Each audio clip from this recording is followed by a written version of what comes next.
So hello everyone and good morning सभी को। उम्मीद करता हूँ मेरी वॉइस प्रॉपर आ रही है सभी, तो एक बार कंफर्म करेंगे।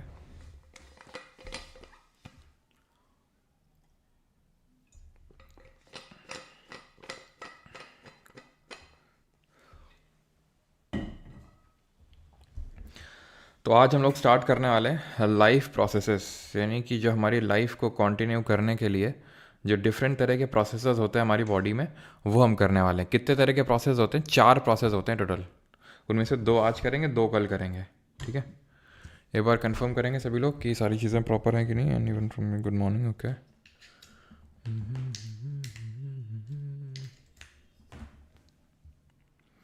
अच्छा वॉइस लो है।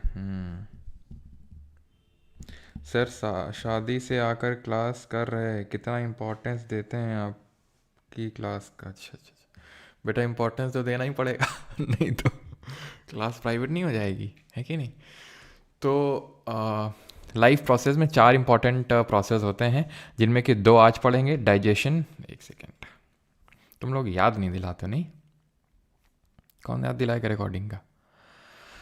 चलो, तो लाइफ प्रोसेसेस हम लोग स्टार्ट करने वाले हैं आज से, कि हमारी लाइफ को चलाने के लिए 4 इंपॉर्टेंट प्रोसेसेस होते हैं, 4 मेजर प्रोसेसेस होते हैं। एक डाइजेस्टिव सिस्टम, एक रेस्पिरेटरी सिस्टम, तीसरा होता है हमारा सर्कुलेटरी सिस्टम, और चौथा होता है एक्सक्रीटरी सिस्टम। ऐसा कोई ऑर्डर नहीं होता है, लेकिन हम पहले आज पढ़ेंगे, पहले खाना खाएंगे और उस खाने को यूज़ करवाएंगे एनर्जी बनाने में। देन उसके बाद ब्लड का सर्कुलेशन करवाएंगे, और उसके बाद जो भी वेस्ट मटेरियल है बॉडी से उसको कल निकलवाएंगे। ठीक है, तो आज हम लोग करने वाले हैं डाइजेशन एंड रेस्पिरेशन। अब सिस्टम क्यों बोलते हैं? सिस्टम इसलिए बोलते हैं बिकॉज एक ऑर्गन नहीं इन्वॉल्व होता है। अब जैसे हम बोल देते हैं कि भाई नॉर्मल बचपन में पता होता है कि जो खाना पचता है वो पेट में पचता है, पेट में, तो हमें लगता था पेट में ही डाइजेशन होता है, लेकिन सिर्फ पेट में नहीं, पेट सिर्फ एक पार्ट है पूरे डाइजेस्टिव सिस्टम का। डाइजेस्टिव सिस्टम वो चीज़ है जहाँ पर आपका खाना, हम बोल सकते हैं जो जो सारे इन्वॉल्व हैं आपके डाइजेशन में, खाने को ब्रेक डाउन करने में। वैसा तो है नहीं कि खाना जो हमने खाया सीधे रोटी और सब्जी ले लेगा, ऐसे तो है नहीं, उसको ब्रेक डाउन करना पड़ेगा। तो वही ब्रेक डाउन जो होता है, खाने को ब्रेक करना, कॉम्प्लेक्स जो चीज़ें हैं उनको सिंपल में ब्रेक करना, वो हम पढ़ते हैं डाइजेशन में। वो होता है डाइजेशन में, एक्चुअल में वो होता है डाइजेस्टिव सिस्टम में। अब डाइजेस्टिव सिस्टम किस तरह से वर्क करता है, कौन कौन से ऑर्गन्स इन्वॉल्व होते हैं, वो सारी चीज़ें हम यहाँ पर पढ़ने वाले हैं। तो let me tell you first thing first, कि जैसे ही पहले तो हम क्या करेंगे, निवाला रखेंगे अपने मुंह में। जैसे ही हम निवाला यानी कि खाना अपने मुंह में रखेंगे, इसको हम बोलते हैं मुंह को बकल कैविटी। क्या बोलते हैं इसको? बकल कैविटी बोलते हैं। ठीक है, ठीक है, बकल कैविटी इसको बोलते हैं। और आज मैं अपनी बकल कैविटी ज़्यादा खोल नहीं पाऊंगा क्योंकि हल्का सा होता नहीं, दर्द सा हो रहा है अंदर, है ना? तो बकल कैविटी ध्यान रखना। बकल कैविटी क्या होता है? ये हमारा मुंह होता है, जहाँ पर हम पहले अपना खाना या फिर भोजन, अगर आप ज़्यादा मतलब संस्कारी टाइप बच्चे हैं तो भोजन भोजन को आप रखेंगे यहाँ पर। और जैसे ही भोजन को यहाँ पर आप रखेंगे अपने मुंह में, तो यहीं से आपका डाइजेशन स्टार्ट हो जाएगा। जी हाँ, आपको लगता था आज तक कि सिर्फ पेट में डाइजेशन होता है, लेकिन ऐसा पेट में नहीं। क्या रोबोटिक वॉइस सर नहीं आ रही आज? ऑटो सेव ऑन कर लो। आज चिंता मत करो, आज नहीं होगा डिलीट, ठीक है? हाँ, तो बकल कैविटी से एक्चुअल में हमारा डाइजेशन स्टार्ट हो जाता है, डाइजेस्टिव सिस्टम। ठीक है, अब बकल कैविटी में होता क्या है? तो सबसे पहला जो एंजाइम निकलता है वो होता है सलाइवा। सलाइवा काइंड ऑफ बोल सकते हैं, जो हमारे मुंह में लार होती है उसको सलाइवा बोलते हैं। इसमें जो एंजाइम होता है वो होता है एमाइलेस, तो इसको सेलिवरी एमाइलेस बोल देते हैं।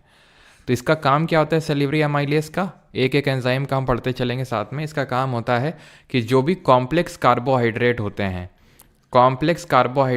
हैं, उनको सिंपल में ब्रेक करना, यानी हम बोल सकते हैं सिंपल कॉम्प्लेक्स शुगर को सिंपल शुगर में बनाना। जैसे कि सिंपल कार्बोहाइड्रेट्स, जैसे कि फॉर एग्जांपल हमने खाया, कोई फल खाया या फिर मान लेते हैं पालक की सब्ज़ी खाई, कुछ भी खाया, तो उसमें क्या होता है? जब हम फोटोसिंथेसिस पढ़ेंगे तो वहाँ पर हम देखेंगे कि जो प्लांट्स हैं वो अपनी सेल में जो खाना है उसको स्टार्च के रूप में स्टोर करते हैं। कैसे स्टोर करते हैं? स्टार्च के रूप में।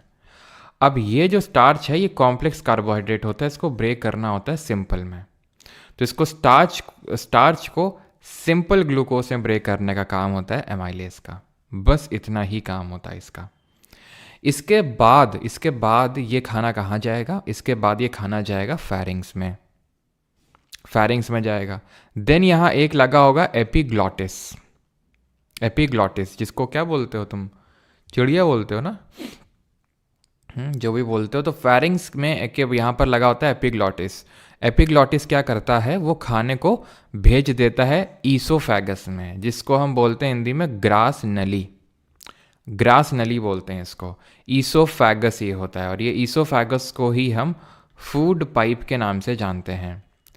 ये पेरिस्टालसिस के थ्रू, पेरिस्टालसिस जैसे कि मैंने पिछले लेक्चर को बता रहा था कि पेरिस्टालसिस मतलब होता है जैसे आप उल्टा भी लटक जाओ और फिर खाना खाओ तो खाना फिर भी नीचे ही आपका जाना है पेट में, ऐसा नहीं कि ऊपर की तरफ भाग आएगा वो। रीज़न उसका ये है कि ये पेरिस्टालसिस का मतलब ये होता है जब उस पर्टिकुलर यहाँ पे ईसोफेगस, क्योंकि पेरिस्टालसिस दिखा रहा है, दैट मीन ईसोफेगस की जो वॉल्स हैं वो कॉन्ट्रैक्शन रिलैक्सेशन दब रही हैं, कॉन्ट्रैक्ट हो रही हैं, रिलैक्स हो रही हैं, कॉन्ट्रैक्ट हो रही हैं, रिलैक्स हो रही हैं, दब रही हैं, रिलैक्स हो रही हैं। तो उस तरह से उसको दबा के पहुंचा देती हैं स्टमक तक। ईसोफेगस एक काइंड ऑफ कनेक्टिंग पाइप है between the buccal cavity and the stomach. कोई डाइजेशन, कोई एंजाइम नहीं रिलीज़ करता ईसोफेगस जिससे डाइजेशन करेगा, ये सिर्फ खाने को पहुंचा देगा स्टमक में। यहाँ पे भी एक काइंड ऑफ ऐसे समझ लो गेट टाइप लगा होता है जिससे कि ये खाना चला जाता है स्टमक के अंदर और वापस नहीं आता है। ठीक है, वापस फिर ईसोफेगस से पलट के नहीं आता है, यहीं पे स्टमक में आ जाएगा। ठीक है, और वो जो रिफ्लेक्स होता है, कभी कभी नहीं होता है कि जब ज़्यादा खा लो तो खट्टी डकारें टाइप आती हैं, तो वो एक्चुअल में एसिड रिफ्लेक्स होता है, वो खाने का रिफ्लेक्स नहीं होता है। अब स्टमक में आएगा खाना। ठीक है, स्टमक में क्या क्या होगा वो ध्यान से समझ लो। ठीक है, स्टमक में जैसे ही खाना हमारा पहुंचेगा तो इसमें सबसे पहले तो किसका मतलब क्या निकलता है? तो स्टमक हमारा देता है गैस्ट्रिक जूस। क्या देता है? गैस्ट्रिक जूस देता है। अब इस गैस्ट्रिक जूस में दो चीज़ें होती हैं। एक तो होता है हमारा HCl, that is hydrochloric acid. ठीक है, जिसको म्यूरियाटिक एसिड के नाम से भी जानते हैं, केमिस्ट्री में पढ़ेंगे। और आज केमिस्ट्री का मतलब हम लोग रिवीजन करने वाले हैं, अगर आपने नहीं पढ़ा है तो देख सकते हैं, तो कोई ज़रूरत नहीं, लेकिन हम लोग शाम को 4:30 बजे MTS में जो पूछेगा वो करेंगे। ठीक है, तो HCl क्या है? HCl पूरे खाने को एसिडिक बना देगी। ये क्या बना देती? क्योंकि एसिड है तो एसिडिक बना देगी। अब एसिडिक क्यों बनाती है? सो दैट कि जो दूसरा एंजाइम है पेप्सिन, वो फंक्शन कर सके। इसका फंक्शन क्या होता है पेप्सिन का? पेप्सिन का फंक्शन होता है प्रोटीन को अमीनो एसिड्स में ब्रेक करना। ठीक है, प्रोटीन को अमीनो एसिड्स में ब्रेक करना, क्योंकि प्रोटीन डायरेक्टली हमारी बॉडी उसको यूज़ में नहीं ला पाएगी। प्रोटीन के हम आगे पढ़ेंगे, हमारा एक मैक्रोन्यूट्रिएंट होता है। ज़रूरत इसकी ये होती है कि ये हमारी बॉडी के ग्रोथ के लिए इन जनरल, और जैसे मसल की ग्रोथ के लिए रिक्वायर्ड होता है, तो वो डायरेक्टली तो लेगा नहीं, अमीनो एसिड के फॉर्म में लेगा। 20 तरह के अमीनो एसिड होते हैं, एसेंशियल, नॉन एसेंशियल, वो सब हम आगे पढ़ रहे होंगे न्यूट्रिशन वाले चैप्टर में। एसिडिक किस लिए बनाया इसने? सो दैट कि pepsin protein amino acid break कर सके। तो क्या अगर बेसिक या न्यूट्रल होता मीडियम, तो क्या प्रोटीन को अमीनो एसिड में ना बना पाता, इसीलिए तो एसिडिक बनाया उसने। और इसका दूसरा काम था कि ये जो फॉरेन जो बैक्टीरिया हैं, जो बैड बैक्टीरिया हैं, बैड मैन जो हैं, ठीक है, 2 तरह के मैन होते हैं, बैड मैन, गुड मैन, है ना। तो बैड मैन जो है, बैड बैक्टीरिया है, उसको मारना। कोई फॉरेन पार्टिकल आ गया है इस तरह का जो रिक्वायर्ड नहीं है, उसको मार देना, सो दैट वो आगे ना बढ़ पाए, आगे ना जा पाए। स्टमक का काम खत्म। अब किसका काम आएगा? अब ये खाना जो है, यहाँ पर एक मसल्स लगी होती हैं, उनको बोलते हैं स्फिंक्टर मसल्स। ये स्फिंक्टर मसल्स का काम होता है कि ये भी जैसे वो मसल्स थी, यहाँ पर हमारा एक काइंड ऑफ गेटवे लगा था, तो ये भी गेटवे टाइप है जो लगा होता है स्टमक और स्मॉल इंटेस्टाइन, छोटी आंत के बीच में। अब ये होगा क्या कि ये जो स्फिंक्टर मसल्स हैं ये अलाउ करेंगी खाने को जो स्टमक में पड़ा था उसको स्मॉल इंटेस्टाइन में जाने के लिए। स्मॉल इंटेस्टाइन मैं आपको अर्ज करता हूँ ये चीज़ के लिए कि जैसे कि अभी मैं आपको रेस्पिरेशन मतलब डाइजेशन पढ़ाऊँगा, रेस्पिरेशन पढ़ाऊँगा, तो कई सारे यूट्यूब में आपको ऐसे वीडियो मिल जाएंगे जहाँ पर रियल इंटेस्टाइन, रियल आपका जो लंग्स है, रियल लिवर है, उन सब के थ्रू मतलब वो आपको दिखाया जाता है। तो उससे क्या होता है बेटर तरीके से। अब मैं लिंक पता नहीं शेयर कर रहा था आप लोगों के प्राइवेट टेलीग्राम ग्रुप में, आई थिंक जब मैंने वो क्या पढ़ाया था आपको, कुछ तो पढ़ाया था, मैं खुद भूल रहा हूँ क्या पढ़ाया था मैंने आपको। तो उस पर्टिकुलर, हाँ, ब्रेन पढ़ाया था मैंने आपको, ब्रेन, ठीक है। तो एक्चुअली ब्रेन का एकदम रियल पिक्चर था, उसमें दिखाया गया था किस तरह से। अब मैं रियल ब्रेन तो ला के दिखा नहीं सकता हूँ आपको, ठीक है। तो वहाँ से आपको मतलब थोड़ा सा क्या होता है ना, ज़्यादा कनेक्ट फील होता है। तो मतलब बाद में, क्लास के बाद में जब भी आपको टाइम लगे तो आप देख सकते हैं। तो इस तरह के वीडियोस आपको मिलेंगे यूट्यूब पे।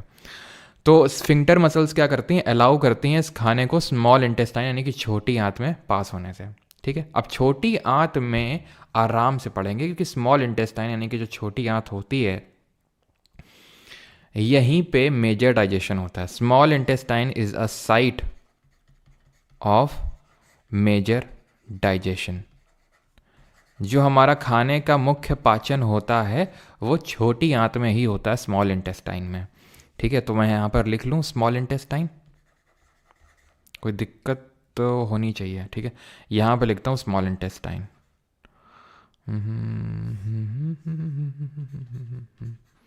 स्मॉल इंटेस्टाइन, ठीक है, छोटी आंत, साइट ऑफ मेजर डाइजेशन है। इसकी जो लेंथ होती है वो 7 से 8 मीटर की लेंथ होती है। अब मतलब तकरीबन आप मान सकते हो 21 फीट लंबाई होती है इसकी, ठीक है। स्मॉल इंटेस्टाइन में एज सच खुद का कोई बहुत ज़्यादा एंजाइम नहीं होते हैं, ऐसा नहीं कि होते ही नहीं है स्मॉल इंटेस्टाइन के पास एंजाइम। जैसे कि मैं बात करूं तो स्मॉल इंटेस्टाइन के पास एक माल्टेज करके, इसकी जो इनर वॉल्स होती हैं उससे माल्टेज करके एक एंजाइम निकलता है, जो माल्टोज को, जो कि एक शुगर होती है जो कि अनाज में मिलती है, तो उसको ग्लूकोज में तोड़ने का काम करता है ये, ठीक है। तो ऐसा नहीं कि एंजाइम निकलता नहीं है, निकलता है, लेकिन जो मुख्य इसमें पाचन होता है स्मॉल इंटेस्टाइन में वो इसके खुद के एंजाइम्स की वजह से कम और दूसरे एंजाइम की वजह से ज़्यादा होता है। एक एंजाइम तो होता है हमारा बाइल जूस, जो यहाँ पर डाइजेशन करता है, और जो दूसरा है यहाँ पे वो होता है पैनक्रियाटिक जूस, पैनक्रियाटिक जूस। अब ये जो बाइल जूस है ये कहाँ से आ रहा है सर, ये आ रहा है लिवर से। कौन सेक्रीट कर रहा है, लिवर। एक्चुअल में लिवर इसको जो है रिलीज कर रहा है, लेकिन ये स्टोर कहाँ पे होता है, स्टोर्ड इन गॉल ब्लैडर, जो पित्त की थैली होती है वहाँ पर ये स्टोर होता है। सेक्रीट कौन करता है, ये जो लिवर है, यकृत है, जो सबसे बड़ा ग्लैंड है हमारी ह्यूमन बॉडी का, वो इसको सेक्रीट करने का काम करता है। अब इससे पहले कि हम आगे बढ़ें थोड़ा सा, हम ये जान लेते हैं, अपने लिवर की विशेषताएं जान लेते हैं कुछ, कि हम भूल ना जाएं कहीं। लिवर की स्टडी को पहली बात तो हिपैटोलॉजी बोला जाता है। क्या बोला जाता है, हिपैटोलॉजी। हीमेटोलॉजी ब्लड की स्टडी को बोला जाता है। ये जो होता है dark brown, dark red colour का या फिर काइंड ऑफ ब्राउनिश कलर का होता है ये, और ये राइट साइड ऑफ एब्डोमेन में आपको देखने को मिलता है, राइट साइड ऑफ एब्डोमेन में आपको देखने को मिलता है।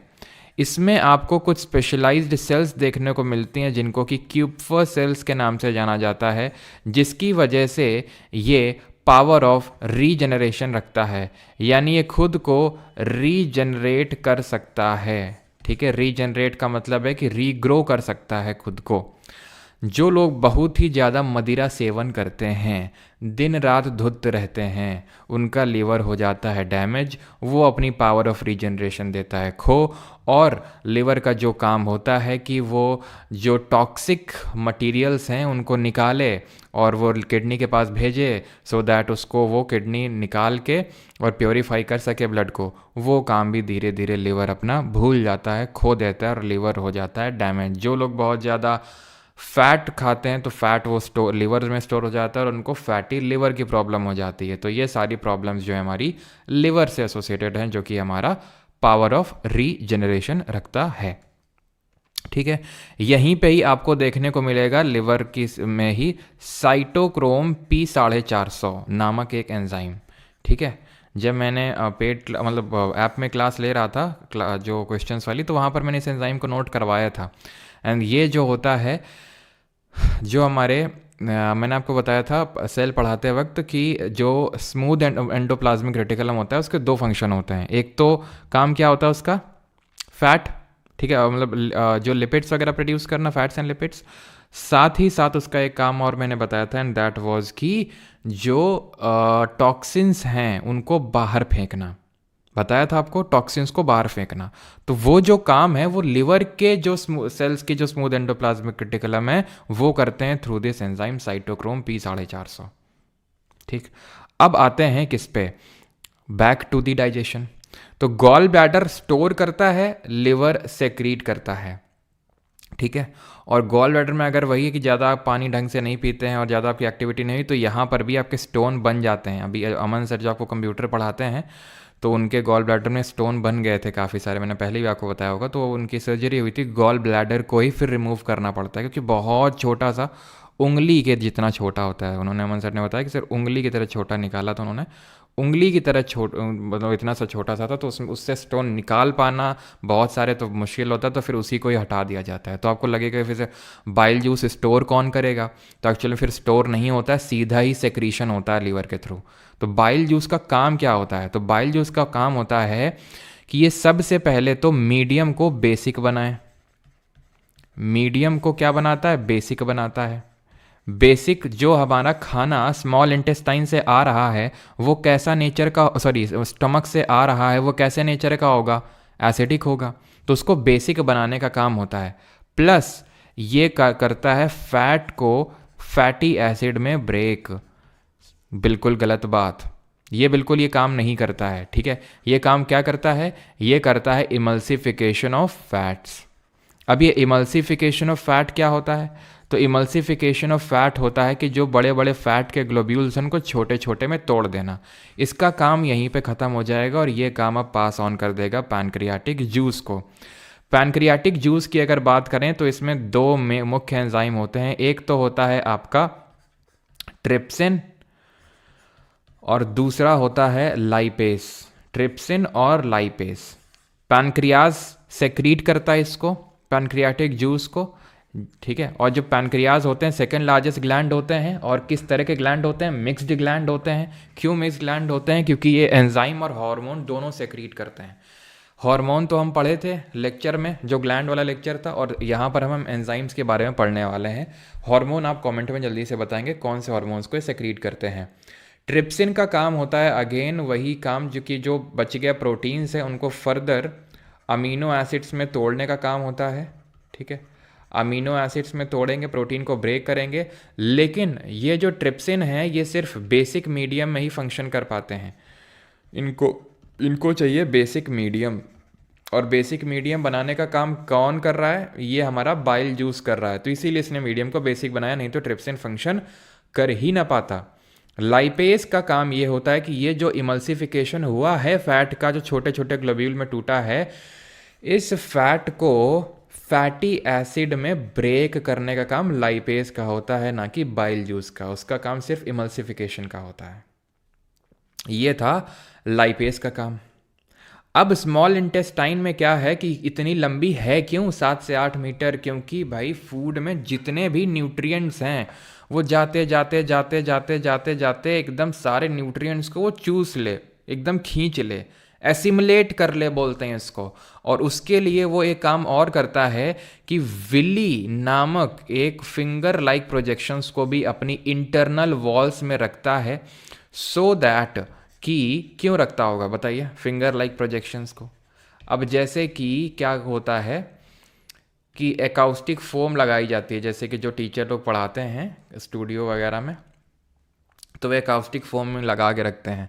एकाउस्टिक फोम को एक स्पेशल डिज़ाइन में बनाया जाता है। क्यों बनाया जाता है, सो दैट कि वो सरफेस एरिया इंक्रीज करे साउंड एब्जॉर्प्शन का। उसी तरह जो विली होता है ये सरफेस एरिया इंक्रीज करता है, सरफेस एरिया इंक्रीज करता है फूड एब्जॉर्प्शन का, कि भाई कोई भी न्यूट्रिएंट बच के जाने ना पावे। ठीक है, एब्जॉर्प्शन इंक्रीज उसके लिए वो करता है। अब जितना डाइजेशन होना था आप ऑलमोस्ट, और इसमें क्या होती हैं वो लगी होती हैं नसें वगैरह होती हैं सेल्स, वो और इंक्रीज कर करके एब्जॉर्प्शन, इसी को बोलते हैं एसिमुलेशन। ठीक है, एसिमुलेट कर करके उसको जो है ब्लड वेसल्स तक पहुंचा देती हैं। ठीक है, एसिमुलेशन बोलते हैं। पहले तो ये बताइए कि यहाँ तक क्लियर हुआ कि नहीं हुआ, फिर हम बढ़ें आगे लार्ज इंटेस्टाइन में खाने को पहुंचाएं। यहाँ तक किसी कोई डाउट हो तो जल्दी से पूछिए।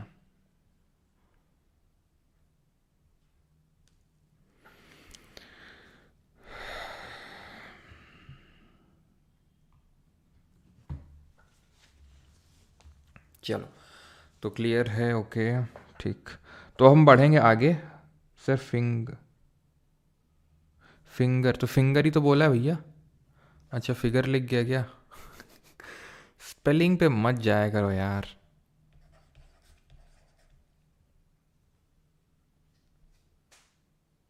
गैस्ट्रिक जूस का पीएच वैल्यू 1.6 होता है। असम का हिंदू अपने कमाल कर दिया, 40,000 हिंदू बांग्लादेश बॉर्डर पे पहुंच गया, सबको वीडियो देखना चाहिए। नमन है ऐसे हिंदुओं को। Saurabh, he is back, he is back. ठीक है, ओके। वोमिट क्या चीज़? अच्छा, वोमिटिंग क्यों होता है बताते हैं अभी, ठीक है, रेस्पिरेशन जब करेंगे। ठीक है, हाँ हाँ हाँ। चलो, तो कहाँ थे? यहाँ थे, ठीक है। तो स्मॉल इंटेस्टाइन में खाना भिजवाया था। स्मॉल इंटेस्टाइन के भी 3 पार्ट होते हैं, डुओडेनम, जेजुनम और इलियम। दिख रहा है आपको? ये डुओडेनम, जेजुनम और इलियम। हमें इसके ज़्यादा डेप्थ में जाना होता नहीं, मैं आपको बता देता हूँ ऐसे कि डुओडेनम जो होता है, इनका अलग अलग फंक्शन होता है। ये जो पहला वाला पार्ट है, ये आयरन वगैरह को एब्जॉर्ब करेगा। जो दूसरा वाला जेजनम है, ये विटामिन्स, जो हमारे खासकर विटामिन B9 वगैरह, इनको करेगा। बाकी जो बाइल सॉल्ट्स हैं और बाकी B12 है, उनको इलियम अपना क्या करेगा, एब्जॉर्ब करेगा। तो अलग अलग इनके फंक्शंस होते हैं, डुओडेनम, जेजनम और इलियम के। ज़्यादा डेप्थ में हमें जाना नहीं है उसमें, ठीक। अब ये खाना जो है, ये खाना लार्ज इंटेस्टाइन में जाएगा। ये जो हरा हरा देख रहे हो ना, बड़ा सा, ये लार्ज इंटेस्टाइन है। ये बड़ा तो है, तभी तो लार्ज बोल रहे हैं, लेकिन ये लॉन्ग इंटेस्टाइन नहीं बोला इसको हमने, क्योंकि ये लेंथ में छोटा है स्मॉल इंटेस्टाइन से। जैसे मैंने बोला, जो हमारा स्मॉल इंटेस्टाइन है वो 7 से 8 मीटर का है। वहीं जब मैं बात करता हूँ लार्ज इंटेस्टाइन की, ठीक है, बड़ी आंत की, लार्ज इंटेस्टाइन, तो ये मात्र 1 से 2 मीटर की लेंथ होती है, ठीक है। 1 to 2 मीटर होती है इन लेंथ। इसका जो सबसे पहला पार्ट होता है, यानी कि जहाँ से स्मॉल इंटेस्टाइन से जैसे ही लार्ज इंटेस्टाइन में आएगा, उसको बोलते हैं सीकम। जो पहला पार्ट होता है, शायद यहाँ पर बना हुआ होगा, ये रहा, ठीक है, ये सीकम। सीकम जो होता है, ये सबसे पहले यहीं पे आता है, स्मॉल इंटेस्टाइन के बाद यहीं गिरता है आके। फिर ये पूरा ट्रैवल करता है और यहाँ पहुँचता है कोलोन में। कोलोन कौन सा पार्ट होता है? सीकम समझ गए? ओ हटा लो, ठीक है, सीकम की स्पेलिंग ये होगी। देन आता है कोलोन में। कोलोन का काम होता है वाटर एब्जॉर्प्शन करना, वाटर का एब्जॉर्प्शन करना, यानी कि ऐसे समझ लो कि जो डाइजेशन होना था वो स्मॉल इंटेस्टाइन में हो गया। लार्ज इंटेस्टाइन का काम सिर्फ ये है कि जो अब वेस्ट मटेरियल है, एक तरह से वेस्ट ही बचा वो खाने के एब्जॉर्प्शन के बाद, तो वो वेस्ट को क्या करे, उससे पानी निकाल ले। अब अगर आप पानी कम पीते हैं तो फिर वो पानी जो निकालेगा, तो आपका जो फीसेस निकलेगा वो और एकदम होता है ना कि एकदम किसी को कॉन्स्टिपेशन का प्रॉब्लम हो जाता है। तो तभी होता है जब आप पानी अच्छे से नहीं पीते हो, या फिर there is a fibre known as roughage, ठीक है। एक फाइबर होता है जिसको हम रफेज बोलते हैं। तो अगर आपके डाइट में ये कम है तो भी आपको कॉन्स्टिपेशन का प्रॉब्लम होगा। इसका काम ऐसा कोई डाइजेशन में नहीं होता है, इसका काम होता है कि जो पेरिस्टालसिस मैंने पढ़ाया था उसको फैसिलिटेट करना। पेरिस्टालसिस ऐसा नहीं कि सिर्फ ईसोफेगस में होता है, बाकी भी स्मॉल इंटेस्टाइन वगैरह में भी होता है, तो उसको प्रमोट करना। अब सोच लो कि अगर पेरिस्टालसिस नहीं हो रहा है तो खाना वहीं लार्ज इंटेस्टाइन में क्या होगा, फंस जाएगा वहीं पे। जो वेस्ट टाइप निकला है एब्जॉर्प्शन वहीं फंस जाएगा, वो जा ही नहीं पा रहा, फंस गया। और कोलोन क्या बोल रहा, आओ वाटर लाओ और वाटर लाओ और वाटर लाओ, पूरा वाटर खींच लेगा और कॉन्स्टिपेशन की तुम्हें प्रॉब्लम हो जाती है इसी वजह से, ठीक है। क्योंकि वाटर एब्जॉर्प्शन हो गया तो फिर तुम्हें जो है काफ़ी दिक्कतों का सामना करना पड़ता है सुबह सुबह। तो रफेज आपकी डाइट में रखना पड़ेगा, जो एक तरह का फाइबर होता है। ये आपको मिलता है फ्रूट्स में, ठीक है, और जो भी आपकी ग्रीन लीफी वेजिटेबल्स होते हैं उनमें आपको ये मिलता है रफेज, ठीक है। जो आपके ग्रीन लीफी वेजिटेबल्स होते हैं, ठीक है, एंड जो हमारे फ्रूट्स वगैरह होते हैं उनमें ये होता है, ठीक है। तो लार्ज इंटेस्टाइन, क्या इसके आगे भी कुछ है? जी हाँ, बिल्कुल, इसके आगे भी हमारा जाता है। यहाँ पर आप देखेंगे कि जो रेक्टम है यहाँ पर आपको देखने को मिलेगा, इसको बोलते हैं रेक्टम, ठीक है। और ये एनस, जिसको हिंदी में गूदा बोलते हैं, ठीक। अब ये खाना जहाँ जहाँ पर गया, ठीक है, ये खाना जहाँ जहाँ पर गया उस पार्ट को हम बोलते हैं क्या, उसको हम बोलते हैं एलिमेंट्री कैनाल या फिर आहार नली। ईसोफेगस की लेंथ होती है लगभग आप मानो कि 25 सेंटीमीटर के लगभग, ठीक है। ईसोफेगस की अगर मैं लेंथ बात करूं तो लगभग होगी 25 सेंटीमीटर, ठीक है। तो एलिमेंट्री कैनाल को थोड़ा डिस्कस कर लेते हैं कि एलिमेंट्री कैनाल क्या है। तो एलिमेंट्री कैनाल होता है जहाँ जहाँ हमारा भोजन जाता है। तो सबसे पहले भोजन हमारा पहुँचा कहाँ पर, पहुँचा हमारा बकल कैविटी या माउथ में, जो भी आप बोलना चाहो बोल लो, ठीक है, बोलने के लिए नहीं आएगा। तो माउथ या फिर बकल कैविटी, देन इसके बाद ईसोफेगस, देन इसके बाद स्टमक, देन इसके बाद, हाँ एक चीज़ मैं आपको बताना भूल गया स्टमक में, वो अभी आपको बताना है, रुक जाइएगा, ठीक है। आई थिंक कुछ लोगों ने कमेंट में लिखा भी होगा, कमेंट मैंने तो देखा नहीं था, नहीं तो उसी टाइम बता देता मैं। माउथ, ईसोफेगस, स्टमक, देन आपका स्मॉल इंटेस्टाइन यानी कि छोटी आंत, देन आपका यह जाएगा बड़ी आंत यानी कि लार्ज इंटेस्टाइन, देन ये आपका खाना कहाँ पर गया, रेक्टम में, एंड देन ये गया एनस में। अब आप सोच रहे होंगे कि सर आपने लिवर और पैनक्रियास को तो भूल ही गए। तो एक्चुअली वो भूला नहीं, एलिमेंट्री कैनाल का वो पार्ट ही नहीं होते हैं। इसलिए पार्ट नहीं होते बिकॉज खाना वहाँ पर नहीं गया था, सिर्फ उन्होंने अपने डाइजेस्टिव जूसेस को फेंक फेंक के मारा था स्मॉल इंटेस्टाइन में, ठीक है। उनका एज सच डायरेक्टली कोई इन्वॉल्वमेंट नहीं था, इनडायरेक्टली इन्वॉल्वमेंट था कि उन्होंने डाइजेस्टिव जूसेस का सहारा दिया था डाइजेशन में। लेकिन ये आप देख सकते हैं, ये गॉल ब्लैडर है, ये गॉल ब्लैडर फिंगर लाइक होता ही है, ठीक है, उंगली के इतना होता है, उंगली के जैसा। और ये आपका लिवर है, right side of part of abdomen में है ये, ठीक है। तो एक चीज़ जो स्टमक में बताना मैं भूल गया था आपको, एंड दैट इज़ कि जब ये HCl का सेक्रेशन होता है, जैसे कि एक किसी ने पूछा था कि सर pH वैल्यू कितना होता है, वैसे तो मैं केमिस्ट्री में को बताऊंगा जब pH वैल्यू पढ़ रहे होंगे। तो pH वैल्यू इसका होता है 1.6, ठीक है। और ये समझ लो कि जो हमारा नींबू होता है उससे भी ज़्यादा खट्टा होता है ये, नींबू से भी ज़्यादा। तो हमारी जो इनर डेलिकेट लाइनिंग है स्टमक की, जो बहुत मुलायम मुलायम लाइनिंग है, वो तो इससे डिस्ट्रॉय हो जानी चाहिए, इनर डेलिकेट लाइनिंग, लेकिन नहीं, इसके लिए भी व्यवस्था की गई है। इसके लिए व्यवस्था ये की गई है कि इससे प्रोटेक्ट करने के लिए एक म्यूकस मेम्ब्रेन को ऐड कर दिया गया, जिसको श्लेष्मा झिल्ली बोलते हैं, म्यूकस मेम्ब्रेन, श्लेष्मा झिल्ली। ये प्रोटेक्ट करती है inner delicate lining of stomach को फ्रॉम दी हार्म और from the highly acidic hydrochloric acid और गैस्ट्रिक जूस। सारा कुछ हो गया है हमारा डाइजेशन यहाँ पर ख़त्म। और स्टोर किस फॉर्म में होता है, हमारी सेल्स में, हमारी सेल्स में ये जो खाना ये स्टोर होता है ग्लाइकोजन के रूप में। और ग्लाइकोजन को ग्लूकोज में कौन ब्रेक करता है, ये काम करता है ग्लूकागॉन, ग्लाइकोजेनोलिसिस, ठीक है। और इसका उल्टा काम कौन करता है, वो इंसुलिन करता है, हार्मोन। और दोनों, और उनको कौन रिलीज़ करता है, उनको रिलीज़ करता है हमारा जो पैनक्रियाज है, ठीक है।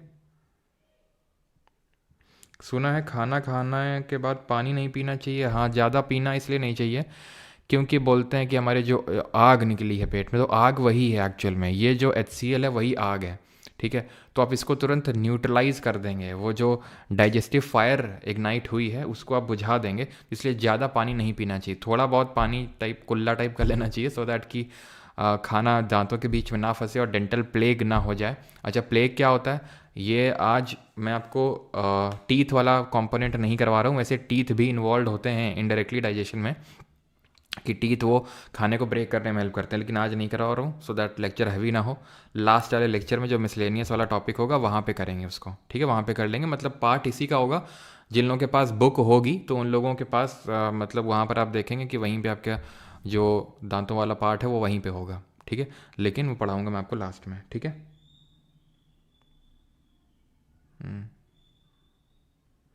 पेट में जलन होती है जब आप बहुत खा लेते हैं, तो बहुत ज़्यादा गैस्ट्रिक जूस निकलता है, HCl निकलता है, तो उस वजह से पेट में जलन होने लगती है क्योंकि बहुत ज़्यादा वो निकलता है। फिर आप क्या लेते हैं, इनो वगैरह लेते हैं, जिसको कि हम बोलते हैं एंटासिड, वो केमिस्ट्री में पढ़ेंगे।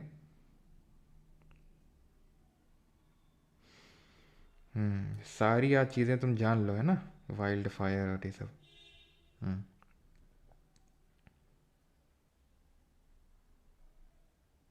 ये सब क्लास 10th के बुक में है, लाइफ प्रोसेस मस्त बायो पढ़ाते हैं आप, नहीं तो मैडम बोलती थी रट लो सौरभ। सौरभ जो है कमेंट सेक्शन में रूल कर रहे हैं ना आजकल। हिचकी क्यों आती है अभी बताते हैं, हिचकी क्यों आती है, बस अगला वाला ही हमारा पार्ट है। हाँ, अगला वाला पार्ट है ये। लिवर में गॉल ब्लैडर में स्टोन क्यों होता है? गॉल ब्लैडर में स्टोन होने का कारण काफ़ी है, मल्टीपल हैं। जैसे कि आप बहुत ज़्यादा जब पानी कंज्यूम नहीं करते हैं तो हो जाता है, तो फिर कंज्यूम कर लेना चाहिए ठीक है। तो बहुत ज़्यादा आप पानी अगर कंजम्पशन ना करें, बाकी तो यार देखो मैं डॉक्टर नहीं हूँ जो एग्जैक्ट मैं आपको रीज़न बता पाऊँ, लेकिन देखो किडनी में तो इसी वजह से होते हैं और गॉल ब्लैडर में भी होते हैं इसी वजह से शायद। क्योंकि मैंने अमन सर से पूछा, मैंने कहा कि क्यों, मतलब डॉक्टर ने कोई रीज़न बताया? तो बोलते हैं वही कि एक तो सेडेंट्री लाइफस्टाइल मतलब अच्छी नहीं है, बहुत ज़्यादा देर तक बैठे रहना और पानी वगैरह, तो शायद यही होता होगा मेरे हिसाब से।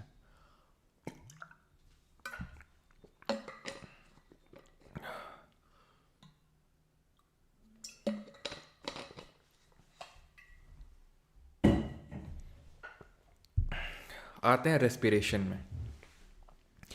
अब तुम ये मत सोचना कि डाइजेशन अलग है रेस्पिरेशन कुछ अलग है ना, इसके आगे की कहानी यहीं से शुरू होती है, रेस्पिरेशन से, जिसको श्वसन बोलते हैं। तुमको लगा रेस्पिरेशन सांस लेना होता है, सांस का खाने से क्या लेना देना, पूरा लेना देना है। अब ये बताते हैं कैसे। तो रेस्पिरेशन क्या होता है? It is a biochemical process of enzyme including oxidative breakdown of organic compound inside living cells releasing energy in the form of ATP. जो आपने खाना खाया उससे जो एनर्जी बनेगी वो रेस्पिरेशन से ही बनती है। खाना खाया, रोटी चावल दाल सब खाए, ठीक है, तोड़ने का काम किया डाइजेस्टिव सिस्टम में, तोड़ने का काम किया एकदम छोटे छोटे छोटे, अब उसको एनर्जी में कन्वर्ट करने का काम, एनर्जी यानी एटीपी, याद आया सेल में पढ़ाए थे, energy currency of the cell adenosine triphosphate, वो काम होगा किसका? रेस्पिरेशन का। अब कैसे होता है? सांस लेके होता है, ठीक है। तो प्लांट का हम बाद में पढ़ेंगे यार, ठीक है, इसमें तो पूरा फ्लो टूट जाएगा हमारा। हम रेस्पिरेशन इन एनिमल्स पढ़ेंगे, ठीक। तो सभी लोग फिर रेस्पिरेशन करते हैं, एक गहरी सांस लेंगे जल्दी से।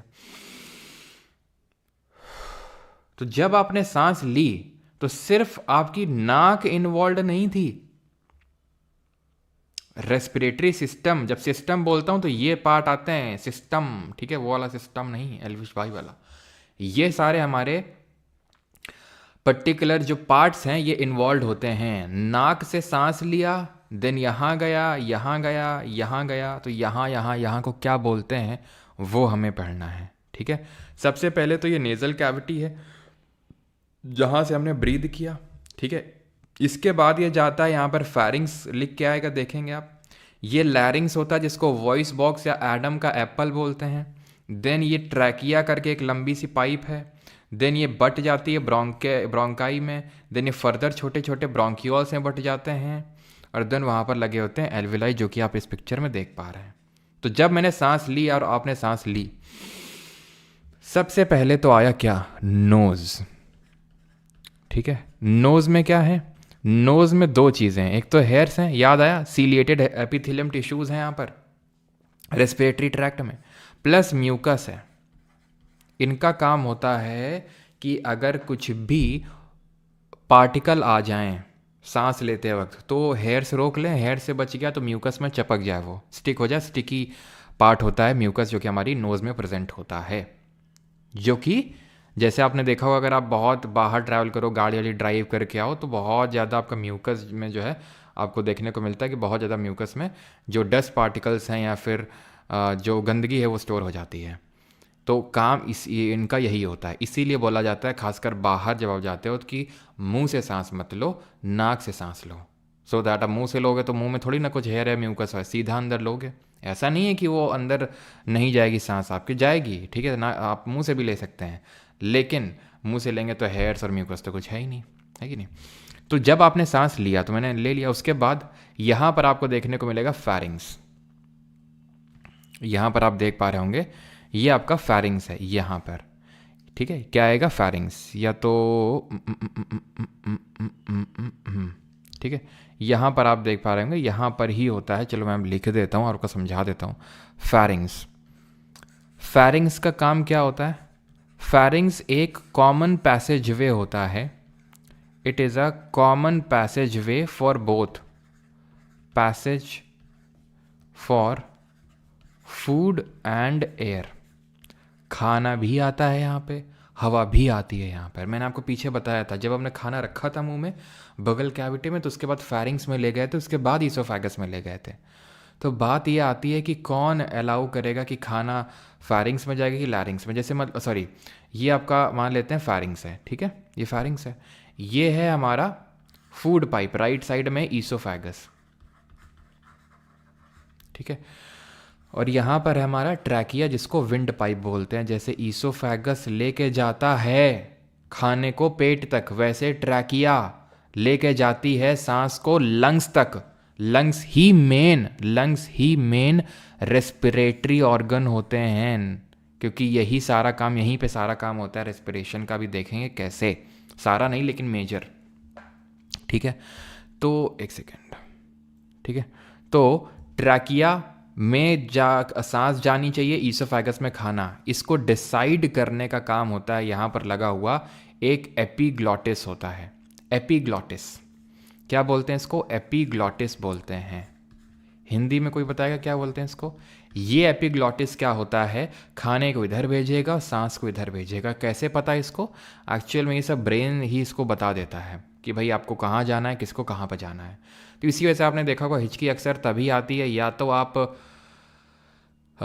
खाना खाते खाते एकदम से सांस ले लें इस तरह से, ठीक है, तो आपका खाना भी उधर चला जाता है ट्रैकिया यानी कि विंड पाइप में, ठीक। या फिर आप मतलब अपने ब्रेन को कंप्लीटली इन्वॉल्व नहीं कर रहे हैं खाना खाते वक्त। बोला जाता है ना कि खाना खाते वक्त टीवी नहीं देखना चाहिए, इधर उधर बात नहीं करना चाहिए। क्यों? इसीलिए, मतलब सिर्फ इसीलिए नहीं होता है, और भी चीज़ें होती हैं कि हमारा डाइजेस्टिव सिस्टम और अच्छे से वर्क करे।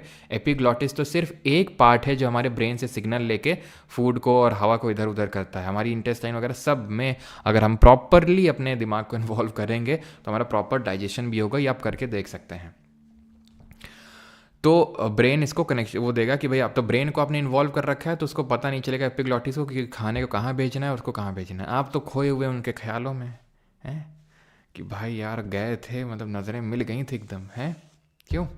तो वो सारी चीज़ें में जब आप खोए रहोगे तो फिर इधर आ जाएगा और हिचकी आएगी। अब तुमको लगा अरे यार लगता है याद कर रहे हैं, लगता है मैडम जी, है ना बेटा, याद वाद कुछ नहीं, फालतू में लिंक मत बिठाओ, है ना, ब्रेन को खाने में लगा लो, सब कुछ, ना हिचकी आएगी ना कुछ होगा, ठीक है। तो ये चीज़ होती है common passage way for food and air. तभी यहीं से बोला जाता है कि अगर आपको हिचकी है ना, हिचकी आ रही तो मतलब कोई याद कर रहा है, तो थोड़ा उसी से चीज़ें लिंक्ड है। तो it is a common passage way for food and air. अब इसके बाद फेरिंग्स के बाद जाता है हवा लैरिंग्स में। लैरिंग्स क्या होता है? ये होता है वॉइस बॉक्स, विंड पाइप नहीं, विंड पाइप तो ट्रैकिया होता है, वॉइस बॉक्स जिसको कि एडम्स एप्पल, कंठ वो जो बोलते हैं, ठीक है, एडम्स एप्पल। कुछ लोगों का एडम एप्पल बहुत ही बड़ा होता है, देखा होगा आपने ना, निकला सा रहता है बहुत ज़्यादा, ठीक है। मेरे मतलब मेन के ज़्यादा निकला था, जैसे मेरे भी हल्का सा निकला हुआ है, जैसे मैं टच करके अभी देख रहा हूँ, ठीक है। तो लड़कियों के उतना नहीं निकला होता है, मेल्स के ज़्यादा निकला होता है। और पता नहीं, मैंने ऑब्जर्व किया कि जो लोग गुटखा उटका ज़्यादा खाते हैं उनके ज़्यादा ही निकला होता है, ये पता नहीं, मैंने ऑब्जर्व ऐसा किया है। तुम लोगों ने भी किया है क्या? वॉइस बॉक्स या साउंड बॉक्स कुछ ही बोल सकते हो, यहीं से ही वॉइस का जो बेस वगैरह है वो सारी चीज़ें निर्धारित होती हैं, है ना, वॉइस में कितना भारीपन, शिलनेस, वो सारी चीज़ें। तो लैरिंग्स वॉइस बॉक्स हो गया, ठीक है। इसके बाद ये जाएगा ट्रैकिया में, ठीक है। अब ट्रैकिया में आ जाते हैं, अब पिक्चर में आ जाते हैं थोड़ा सा, ठीक है। तो ये है आपका लैरिंग्स के बाद ये ट्रैकिया है जो कि सराउंडेड है, ये क्या है? ये सी शेप की, किस शेप के? सी शेप की। सी शेप का मतलब है कि पूरा ऐसा नहीं कि पीछे जाके पूरा बंद हो गई है ना, ऐसे हैं, ऐसे ऐसे, अब बस आगे आगे दिख रही, पीछे नहीं होती हैं ये, ठीक है। तो सी शेप की रिंग्स हैं, छल्ले हैं, किसके? कार्टिलेज के। याद करो मैंने जब कार्टिलेज पढ़ाया था टिश्यू वाले चैप्टर में तो इस चीज़ का जिक्र किया था। तो it is surrounded by rings of cartilage, ठीक है। रिंग्स ऑफ कार्टिलेज से ये सराउंडेड होता है। कार्टिलेज क्या होता है? कनेक्टिव टिश्यू होता है जो बोन की तरह हार्ड और स्किन की तरह सॉफ्ट नहीं होता है। फंक्शन क्या होता है इसका? कुछ ना कुछ तो होगा ही फंक्शन ये होता है कि ये जो ट्रैकिया है वो एकदम वो ना हो जाए, एकदम चपक ना जाए, क्या बोलेंगे उसको, जैसे जब हम सांस लेते हैं, इनहेल करते हैं, तो इनहेल के वक्त ये हमारा जो ट्रैकिया है वो सकम ना कर जाए, यानी कि एकदम से चपक ना जाए, एकदम से कोलैप्स ना कर जाए,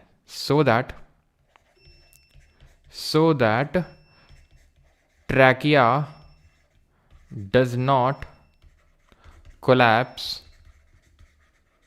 ड्यूरिंग इनहेलेशन। जब हम सांस अंदर लेते हैं तो वो कोलैप्स ना कर जाए। ठीक, अब हम पढ़ेंगे कि जब हम सांस अंदर लेते हैं और जब बाहर छोड़ते हैं तो क्या क्या चीज़ें होती हैं, क्या क्या चीज़ें होती हैं वो हम पढ़ेंगे। ठीक है, यहाँ तक किसी कोई डाउट तो नहीं है? जल्दी से कमेंट करके एक बार बता देंगे अगर किसी का कोई डाउट होगा। किसी का कोई डाउट होगा तो जल्दी से कमेंट करके बता देंगे, बिकॉज मैं कमेंट देखने वाला नहीं हूँ। जल्दी से बताओ भाई अगर डाउट हो तो किसी का। कार्टिलेज होता है। कोई हरियाणा का है क्या भाई? आपकी और हमारी लाइट इकट्ठी गई। सरताज सतिंदर। अच्छा, sir ji check out CR7 Ronaldo's Adam apple, he has very big. गुटखा खाते हैं लगता है रोनाल्डो भाई साहब, तभी होगा ऐसा है ना। यहीं से तो ले जाते हैं, कानपुर से गुटखा की बोरी भरवा के ले जाते हैं, बताते नहीं हैं, आते हैं यहाँ पे कभी कभी। ठीक है, गुटखा के एक सप्लायर है हमारे जानकार, बोलते हैं एक तो केसर वाली ले जाते हैं और एक जो आजकल चलती है, कौन सी, काफ़ी सारी चलती है, राजश्री वगैरह, तो वो यहीं से जो पूरा सप्लाई करके वो रोनाल्डो को ही सप्लाई होती है वो। ठीक है, तो खैर अब जब हम इनहेल करेंगे और एक्सेल करेंगे, ठीक है, इनहेलेशन और एक्सेलेशन के टाइम पे क्या क्या चीज़ें होती हैं समझना ध्यान से। अभी जब हम इनहेल करते हैं तो करो सभी लोग इनहेल साथ में। क्या ऑब्जर्व किया तुमने? तुम्हारी छाती जो है चौड़ी हो गई, हुई कि नहीं हुई? छाती चौड़ी क्यों हुई? क्योंकि आपके जो लंग्स हैं वो फूल गए। देखो ये जो लंग्स हैं ये फूल रहे हैं, फूल गए लंग्स। और लंग्स जब फूलते हैं तो ये कुछ है जो नीचे जा रहा है, इसको बोलते हैं डायफ्रैग्म। तो इनहेलेशन के टाइम पे लंग्स जो हैं ये क्या करेंगे? लंग्स फूलने को इंग्लिश में क्या बोलते हैं? फूलने को क्या बोलते हैं भाई इंग्लिश में? तुम बताओ, तुम लोग की वोकैबुलरी काफ़ी अच्छी है ना।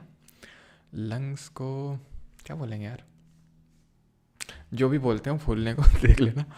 ठीक है, और जो रिब्स हैं जो आपके लंग्स को सराउंड करके रखे हुए हैं, अब छुओ यहाँ पे, जो आपका ये थोरैसिक रीजन है, ठीक है, जहाँ पर लंग्स होते हैं, छुओ उनको तो आपको रिब केज दिखेगा। ठीक है, रिब केज दिखेगा। 12 पेयर्स ऑफ रिब होती हैं, तो टोटल 12 पेयर्स में होती हैं। तो ये आपकी रिब केज जो होता है ये क्या करता है? ऊपर की तरफ उठता है ये। ठीक है, ये अप होता है। और जो डायफ्रैग्म होता है वो डाउन यानी नीचे होता है। डाउन क्यों होता है ये नीचे? सो दैट लंग्स को स्पेस दे पाए, जगह दे पाए, क्योंकि लंग्स फूल गए हैं, लंग्स इन्फ्लेट कर गए हैं, एक्सपैंड कर गए हैं। बिल्कुल सब लोगों ने सही बताया, तुम लोग काफ़ी तेज हो वैसे, है ना। लंग्स जो है एक्सपैंड कर गए हैं, inflate will be the better term, है ना, फूल गए हैं, इन्फ्लेट। तो लंग्स जो है जब इन्फ्लेट कर गए हैं, फूल गए हैं, तो उसको जगह देनी पड़ेगी, तो वो नीचे हो जाएगा डायफ्रैग्म। तो ये है ही क्यों? जब मतलब इसका काम क्या है? आज तक तो नहीं पढ़े डायफ्रैग्म का ये काम होता है। लीवर का सब पढ़े हैं, किडनी का पढ़े हैं, इसका काम क्या है भाई? ये नीचे पोजीशन हटी जाए तो सीधे हमेशा के लिए पोजीशन मिल जाएगी लंग्स को। क्यों कष्ट दे रहा है लंग्स को?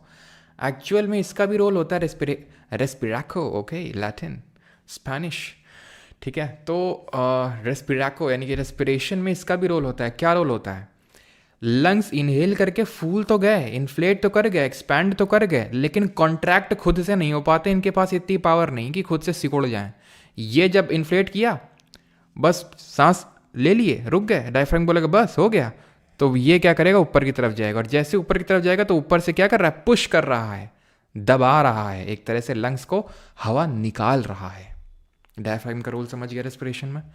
इनहेल करते वक्त गैसेस का क्या कॉम्पोजिशन होता है और एक्सेल करते वक्त क्या गैसेस का कॉम्पोजिशन होता है वो जानते हैं अभी। इनहेल करेंगे तो जो एटमॉस्फेयर में जो गैस है वही इनहेल करेंगे। ज्योग्राफी में पढ़ा चुके हैं ट्रोपोस्फियर में क्या गैसेस का कॉम्पोजिशन होता है। नाइट्रोजन होती है सबसे ज़्यादा 78%, ऑक्सीजन होती है 21%, CO2 होती है 0.036%। यही पढ़ाया था आपको, तो पूरा यही मटेरियल जाएगा अंदर। अब ये मटेरियल अंदर जाएगा और जब एक्सेल होगा तो कैसे क्या होगा वो समझाता हूँ मैं अभी, बस रुक जाओ, ठीक है। वो मैं लिखने को तो लिख सकता हूँ नंबर, लेकिन थोड़ा सा समझते हैं चीज़ों को। अब जब मैंने इनहेल किया तो लंग्स फूले, ये रिब केज जो है पूरा जो लंग्स को सराउंड कर रखा है, और लंग्स की जो ये आउटर वॉल दिख रही है आपको, ये प्लूरा होती है, ठीक है, जिसकी आउटर वॉल, आउटर लेयर जो होती है लंग्स की। तो जब मैंने लिया, ठीक है, तो अब ये जो ट्रैकिया है ये बट गया ब्रोंकियाई में, और ये फर्दर ब्रांचेस निकल आई, इनको बोलते हैं ब्रोंकियोल। और इन ब्रोंकियोल के एंड में लगे होते हैं ऐसे गुब्बारा टाइप स्ट्रक्चर, जिनको बोलते हैं एल्विलाई। इन दोनों में से किसी फिगर में होगा, नहीं है, किसी में नहीं है, कोई नहीं। तो एल्विलाई लगे होते हैं ऐसे सैक लाइक स्ट्रक्चर, इनको बोलते हैं एल्वियोलाई। समझ में आ गया? हर ये ब्रोंकियोल्स के एंड में ऐसे गुब्बारा टाइप स्ट्रक्चर लगा होता है, सैक लाइक स्ट्रक्चर, बोरे लाइक स्ट्रक्चर, जिसको बोलते हैं एल्वियोलाई। इस एल्वियोलाई का काम, एक सेकेंड, यहाँ पर देख सकते हो तुम, ये है ब्रोंकाई, ये ब्रोंकियोल में टूटा, और ये गुब्बारा टाइप जो स्ट्रक्चर लगे हुए हैं, बॉल लाइक स्ट्रक्चर, इनको बोलते हैं एल्वियोलाई, ठीक है। तो एल्वियोलाई का काम क्या होता है? यहीं पर एक्सचेंज ऑफ गैसेस होता है, एक्सचेंज ऑफ गैसेस, गैसेस का एक्सचेंज होता है। कैसे? ये एल्वियोलाई है, ध्यान से सुनना। इनहेल किया मैंने, इनमें भर गई ऑक्सीजन, अब होगा डिफ्यूजन। इससे अटैच हैं ब्लड कैपिलरीज या फिर ब्लड वेसल्स कनेक्टेड हैं इससे। क्योंकि ब्लड वेसल्स के अंदर ऑक्सीजन नहीं है, इनके अंदर ऑक्सीजन भरा हुआ है, तो ऑक्सीजन का हाई कंसंट्रेशन है यहाँ पर, ऑक्सीजन का लो कंसंट्रेशन है यहाँ पर, तो हाई कंसंट्रेशन से लो कंसंट्रेशन में क्या हो जाएगा? डिफ्यूजन हो जाएगा। याद आया, पढ़ाया था सेल वाले चैप्टर में, डिफ्यूजन, हाई कंसंट्रेशन से लो कंसंट्रेशन में जो मूवमेंट होता है, तो डिफ्यूजन के थ्रू इस ऑक्सीजन जो भरी थी कहाँ पर? एल्वियोलाई में, वो चली गई ब्लड में। अब ब्लड में क्यों गई? ब्लड में क्यों गई ये ऑक्सीजन? क्योंकि ब्लड ये ऑक्सीजन को सप्लाई करेगा हर सेल तक। क्यों सप्लाई करेगा हर सेल तक? क्योंकि हर सेल को बनाना है एनर्जी। क्यों बनाना है एनर्जी? अरे नहीं बनाओगे एनर्जी तो जो हम पढ़ा रहे हैं, जो तुम पढ़ रहे हो, कौन कैसे कैसे होगा सब कुछ है? तो एनर्जी बनाना ज़रूरी है ना।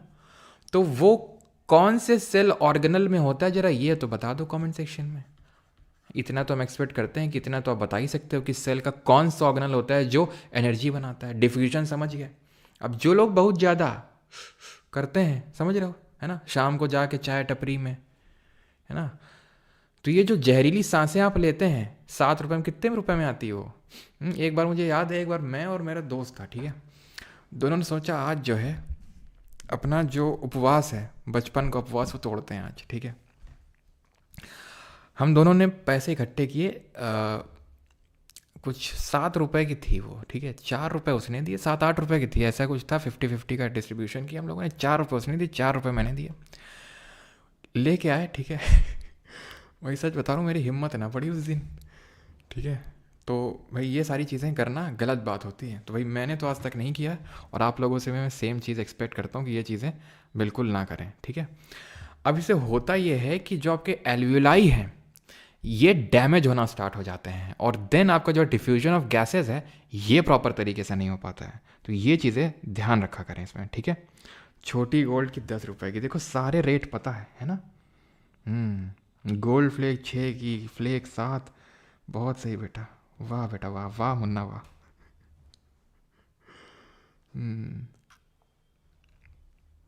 बोलो जुवा केसरिया, बेटा जुवा केसरिया भी कोई वो अच्छी बात नहीं। काफ़ी को लगता है कि वो तो अल्कोहल तो लीवर को अफेक्ट करती है, ये लंग्स को अफेक्ट करती है, उसमें क्या है भैया, वो तो और ही बेकार है, वो ओरल कैंसर कर देता है। उसमें ऐसे ऐसे केमिकल डाले जाते हैं ना, ये कत्था वत्था पहले डलता तब तो वो सब डलता नहीं, और जाने क्या मैग्नीशियम क्लोराइड और ये सब डलते हैं, उससे ओरल कैंसर हो जाता है, ठीक है।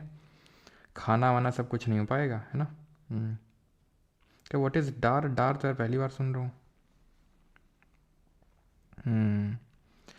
किसान बीड़ी 4 रुपए की, बहुत सही बेटा, ठीक है। तो कौन से ऑर्गेनल में बनता है? माइटोकॉन्ड्रिया में, ठीक है, माइटोकॉन्ड्रिया में बनता है। वो अभी देखेंगे किस तरह से होता है, अभी एक स्टेप और आगे होगा अभी, ठीक है। तो डिफ्यूजन वगैरह हो गया। अब जब हम एक्सेल करते हैं तो एक्चुअल में माइटोकॉन्ड्रिया में, चलो सब कुछ कॉन्टिन्यूएशन में ही क्यों ना रखें, ठीक है, सब कुछ कॉन्टिन्यूएशन में रखते हैं। तो ये चीज़ हो गया, ब्लड में पहुंच गया, ब्लड ने सेल को दे दिया। अब सेल में क्या होगा वो समझ लेते हैं। सेल में होगा ग्लूकोज बैठा हुआ है कि आएगा, वो कौन, ऑक्सीजन उसके इंतज़ार में बैठा हुआ है कि वो आएगा, मुझे तोड़ेगा, ठीक है। तो वो है ऑक्सीजन। क्या करेगा ऑक्सीजन इस ग्लूकोज, पहली बात तो ये है सेल, ये है न्यूक्लियस, ये भरा हुआ है साइटोप्लाज्म, है ना, फ्लूइड जो सेल मेम्ब्रेन और न्यूक्लियर मेम्ब्रेन के बीच में। पहला स्टेप तो यहीं पे हो जाएगा कि ग्लूकोज पाइरुवेट में टूटेगा। ग्लूकोज 6 कार्बन का एक मॉलिक्यूल होता है और पाइरुवेट 3 कार्बन का एक मॉलिक्यूल होता है। तो सबसे पहला काम तो बेसिक काम यहीं पे हो जाएगा। और 2 एटीपी एनर्जी बनती है, 2 एटीपी की, कोई बहुत ज़्यादा एनर्जी नहीं बनती है, 2 एटीपी बनता है बस यहाँ पे। अब इसके अंदर माइटोकॉन्ड्रिया का ढूंढेगा ऑक्सीजन, कहाँ भैया माइटोकॉन्ड्रिया, बोलेगा इधर है भैया, दिख नहीं रहा, सॉसेज शेप के, पहले बताए थे उनको सॉसेज शेप के 2 मेम्ब्रेन दिखेंगी, endoplasmic reticulum, vacuole, Golgi apparatus, सबके पास एक है, मेरे पास 2 हैं, और राइबोसोम उसके पास तो एक भी नहीं है। नॉन मेम्ब्रेन बाउंड वो एक सेल ऑर्गेनल है जो प्रो में भी और यूकैरियोट में भी, और उसका काम क्या होता है राइबोसोम का। तो ये क्या करेगा माइटोकॉन्ड्रिया में घुसेगा, अब क्या ऑक्सीजन और ग्लूकोज, ये जो पाइरुवेट है इसको फर्दर तोड़ देगा, किसमें एनर्जी मिल जाएगी, कितने मॉलिक्यूल, 36 एटीपी के मॉलिक्यूल मिलेंगे, और CO2 और H2। CO2 क्या बाई प्रोडक्ट, नीड है इसकी नहीं है, तो क्या होगा एक्सेलेशन में निकल जाएगा।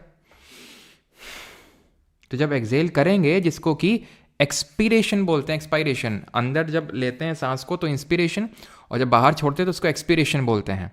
तो जब एक्सपीरेशन करेंगे, एक्सेलेशन करेंगे, तो नाइट्रोजन कितनी निकलेगी, नाइट्रोजन रिएक्ट ही नहीं करी है, नाइट्रोजन जो है वो रिएक्ट ही नहीं करी है, वो पूरी वो काइंड ऑफ अनरिएक्टिव गैस है, पूरी निकल जाएगी।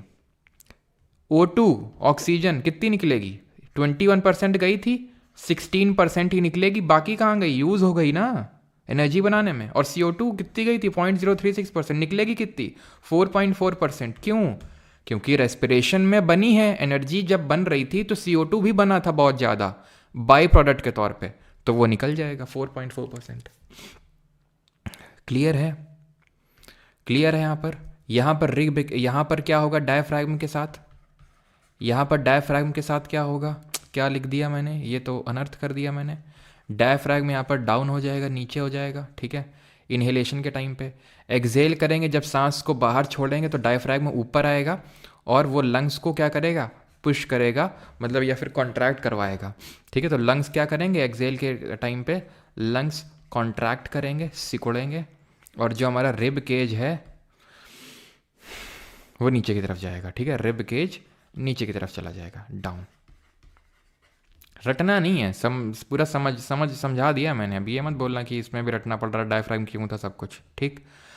अब तुमने देखा होगा ये सब कुछ समझ में आ गया सभी को, किसी कोई दिक्कत नहीं है। रेस्पिरेशन कैसे क्या होता है, मेडुला ऑब्लोंगाटा हमारा रेस्पिरेटरी सिस्टम में रेस्पिरेटरी सेंटर होता है। मेडुला ऑब्लोंगाटा कहाँ पे किसका पार्ट होता है, ये हाइंड ब्रेन का पार्ट होता है, पश्च मस्तिष्क का पार्ट होता है ये, ठीक है। ये जो हमारा रेस्पिरेटरी सिस्टम हो गया, डाइजेस्टिव हो गया, सर्कुलेटरी हो गया, उसमें ये मेडुला ऑब्लोंगाटा हेल्प करता है, ठीक है। नहीं, हाँ,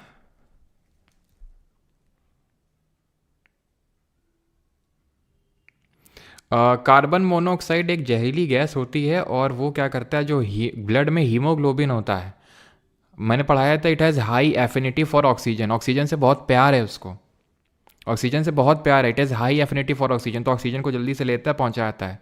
लेकिन उससे भी ज़्यादा प्यार करता है वो CO से, दैट इज़ कार्बन मोनोऑक्साइड से।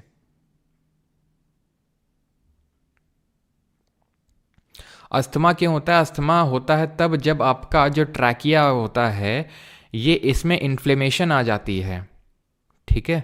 आपके रेस्पिरेटरी ट्रैक्ट में बहुत ज़्यादा म्यूकस जमा होने लगता है, इन्फ्लेमेशन हो जाती है, और उस वजह से आपको ब्रीदिंग में पेन होता है, चेस्ट पेन होता है, ठीक है। आगे बढ़ें अभी।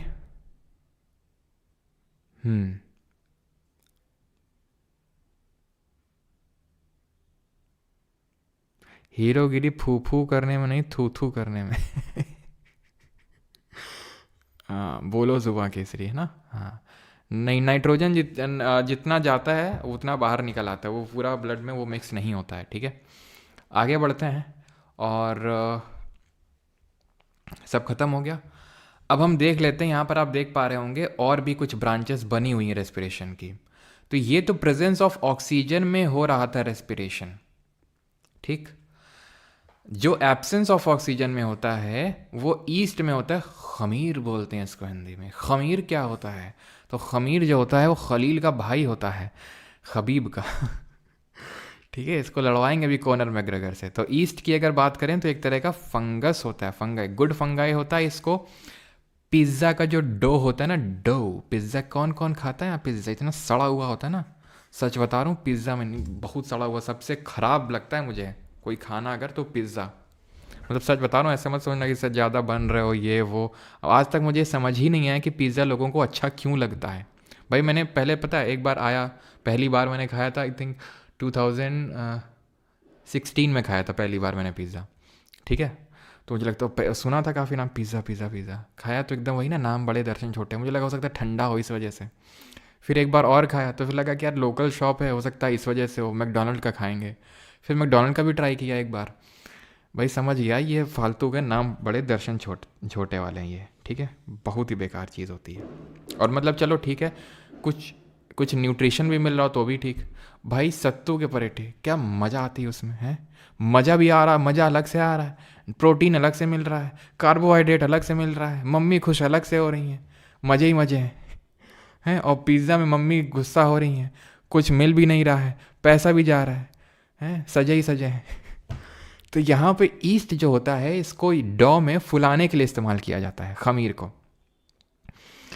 तो इसमें होता क्या है कि CO2 की वजह से फूलता है, जैसे नहीं हमारे कोक वगैरह में CO2 निकलती है ना, तो एक्चुअल में वही होता है। तो CO2 ये उसको फुला देती है, एनर्जी बनती है और CO2 निकलता है, और ethanol kind of by product मिलता है इसमें, ठीक है। इसी को बोलते हैं फर्मेंटेशन, ठीक है, फर्मेंटेशन। और लैक ऑफ ऑक्सीजन का मतलब होता है कि, लैक ऑफ ऑक्सीजन का मतलब एब्सेंस नहीं है, लैक का मतलब है कि जितना होना चाहिए उतना नहीं है, कमी है। एब्सेंस का मतलब है कि है ही नहीं, लैक का मतलब है कि है तो, लेकिन जितना होना चाहिए उतना नहीं है। तो ये होता है मसल सेल्स में, जब हम बहुत ज़्यादा दौड़ते हैं, फिजिकल एक्टिविटी करते हैं, तो उस टाइम पे हम उतना प्रॉपरली ब्रीद कर नहीं पाते हैं और डिमांड ऑफ ऑक्सीजन भी बढ़ जाती है, क्योंकि एनर्जी को जल्दी जल्दी बनाना है, ब्रेक करना है, जो यहाँ पर ग्लूकोज पड़ा हुआ है तो, और ब्रेक करना है, और उतना ढंग से हम ब्रीद करते नहीं हैं। तो उसकी वजह से क्या होता है कि यहाँ पर काइंड ऑफ इनकम्प्लीट रेस्पिरेशन होता है, एनर्जी बनती है लेकिन यहाँ पर लैक्टिक एसिड बन जाता है, और ये लैक्टिक एसिड जो होता है मसल्स में इकट्ठा होने लगता है, और ये मसल में क्रैम्प, यानी कि जो अकड़न टाइप आ जाती है, मसल क्रैम्प जो बोलते हैं, वो लैक्टिक एसिड के डिपोजिशन की वजह से ही होता है, इसके जमाव की वजह से ही होता है। लेक्चर हो गया ख़त्म, ठीक है, कोई डाउट हो तो पूछो। एक्चुअल में यहाँ पर जो ग्लाइकोलिसिस होता है, ग्लूकोज पायरुविक एसिड में टूटा, देन ये आपका ये देख रहे हैं, ये ग्लूकोज पायरुविक एसिड में कहाँ टूटा? साइटोप्लाज्म में टूटा ना, ये पूरी सेल है। ये क्या है? बड़ा सा बना हुआ है, ये है आपका दो मेम्ब्रेन है, सॉसेज शेप का है, माइटोकॉन्ड्रिया। तो यहाँ पर एक होती क्रेब्स साइकिल, डेप्थ में हमें नहीं जाना है। तो ये क्रेब्स साइकिल के थ्रू क्या बन जाता है? एनर्जी बन जाती है, ATP के मॉलिक्यूल बन जाते हैं, और आपकी CO2 और water as a by product निकल जाते हैं। ठीक है, किसी को यहाँ तक कोई डाउट तो नहीं है कि भाई क्रेब्स साइकिल किससे एसोसिएटेड है? इसको केल्विन साइकिल से रिलेट मत कर लेना, वो फोटोसिंथेसिस में होती है, ठीक है।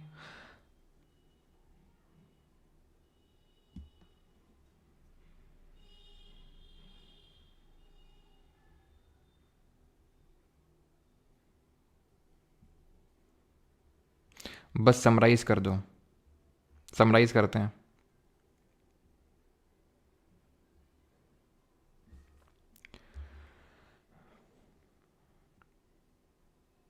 वॉमिटिंग क्यों होती है? तो वॉमिटिंग तब होती है जब आप मान लो कि कोई बहुत ही ऐसा हार्मफुल सब्सटेंस खा सकते हो कि जिसको HCl भी नहीं मार सकता है, तो उसकी वजह से, HCl भी नहीं मार सकता है तो उसकी वजह से बहुत जोर का एक तरह से प्रेशर लगता है। जैसे हिचकी में भी यही होता है। अब हिचकी में भी यही होता है, हिचकी में क्या होता है कि आपका खाना एपिग्लॉटिस के थ्रू ट्रैकिया में चला गया। जब ट्रैकिया में चला जाएगा तो ये सब क्या करेंगे? पुश करेंगे, उसको धक्का देंगे कि भाई इसको यहाँ से बाहर निकालो, इसको अपने रास्ते भेजो, ईसोफेगस के रास्ते भेजो, ये तुम्हारा रास्ता नहीं, यहाँ से निकल जाओ। तो ये क्या करेंगे? सब पुश करेंगे, तो ऐसे जैसे टाइम टाइम पे वो करते हैं ना ऐसे, तो इसी से हिचकियाँ आती हैं, ठीक है। और उसी तरह से जो हमारा पेट है वो पुश कर देता है खाने को पूरी तरह से, और वो वॉमिटिंग के थ्रू वो जो पर्टिकुलर चीज़ है वो बाहर निकल जाती है। इससे पहले कि समराइज़ करें, रेस्पिरेशन इंसेक्ट, फिशेज और एम्फीबियन में किस तरह से होता है वो देख लेते हैं। रेस्पिरेशन ह्यूमंस में कैसे हो रहा था, ह्यूमंस में हो रहा था, नहीं मैमल्स में अगर हम देखें तो लंग्स के थ्रू होता है, हमने देखा। इंसेक्ट्स जो होते हैं उनके पास, बेचारों के पास लंग्स नहीं होते हैं, तो ट्रैकिया के थ्रू ही, विंड पाइप के थ्रू इनको रेस्पिरेशन करना पड़ जाता है। फिशेस जो होते हैं इनके गिल्स होते हैं, गिल्स जिनको हिंदी में गलफड़ा बोलते हैं, यहाँ पर देख पा रहे हो गिल्स होते हैं, ऐसे नहीं, ऐसे होते हैं साइड में पंख टाइप लगे होते हैं यहाँ पर गाल गाल के बगल में, तो इनको गिल्स बोलते हैं। एम्फीबियंस मतलब उभयचर, फॉर एग्जाम्पल जैसे कि फ्रॉग हो गया, जो कहाँ रहते हैं, जो लैंड में भी रहते हैं और जो वाटर में भी रहते हैं, उन्हीं को एम्फीबियन बोलते हैं। ज़रा बताइए प्लांट किंगडम का एम्फीबियन किसको बोलते हैं? तो लैंड में भी और विंड लैंड में और वाटर में, लैंड और वैंड लिख दिया है, लैंड और वाटर में, ठीक है। तो लैंड में जब होते हैं तो लंग्स के थ्रू करते हैं, और जब वाटर में होते हैं तो अपनी स्किन के थ्रू करते हैं। जो टोड्स होते हैं, टोड्स क्या होते हैं कोई बताएगा? टोड क्या होते हैं? जो छुटकू सा मेढक होता है, छुटकू सा मेढक, ये किससे करता है जल्दी से बताओ। तो यहाँ पर गिल्स होते हैं ये, ठीक है। अच्छा क्या मैंने पूछा, क्या कुछ, क्या क्वेश्चन पूछा था यार मैंने?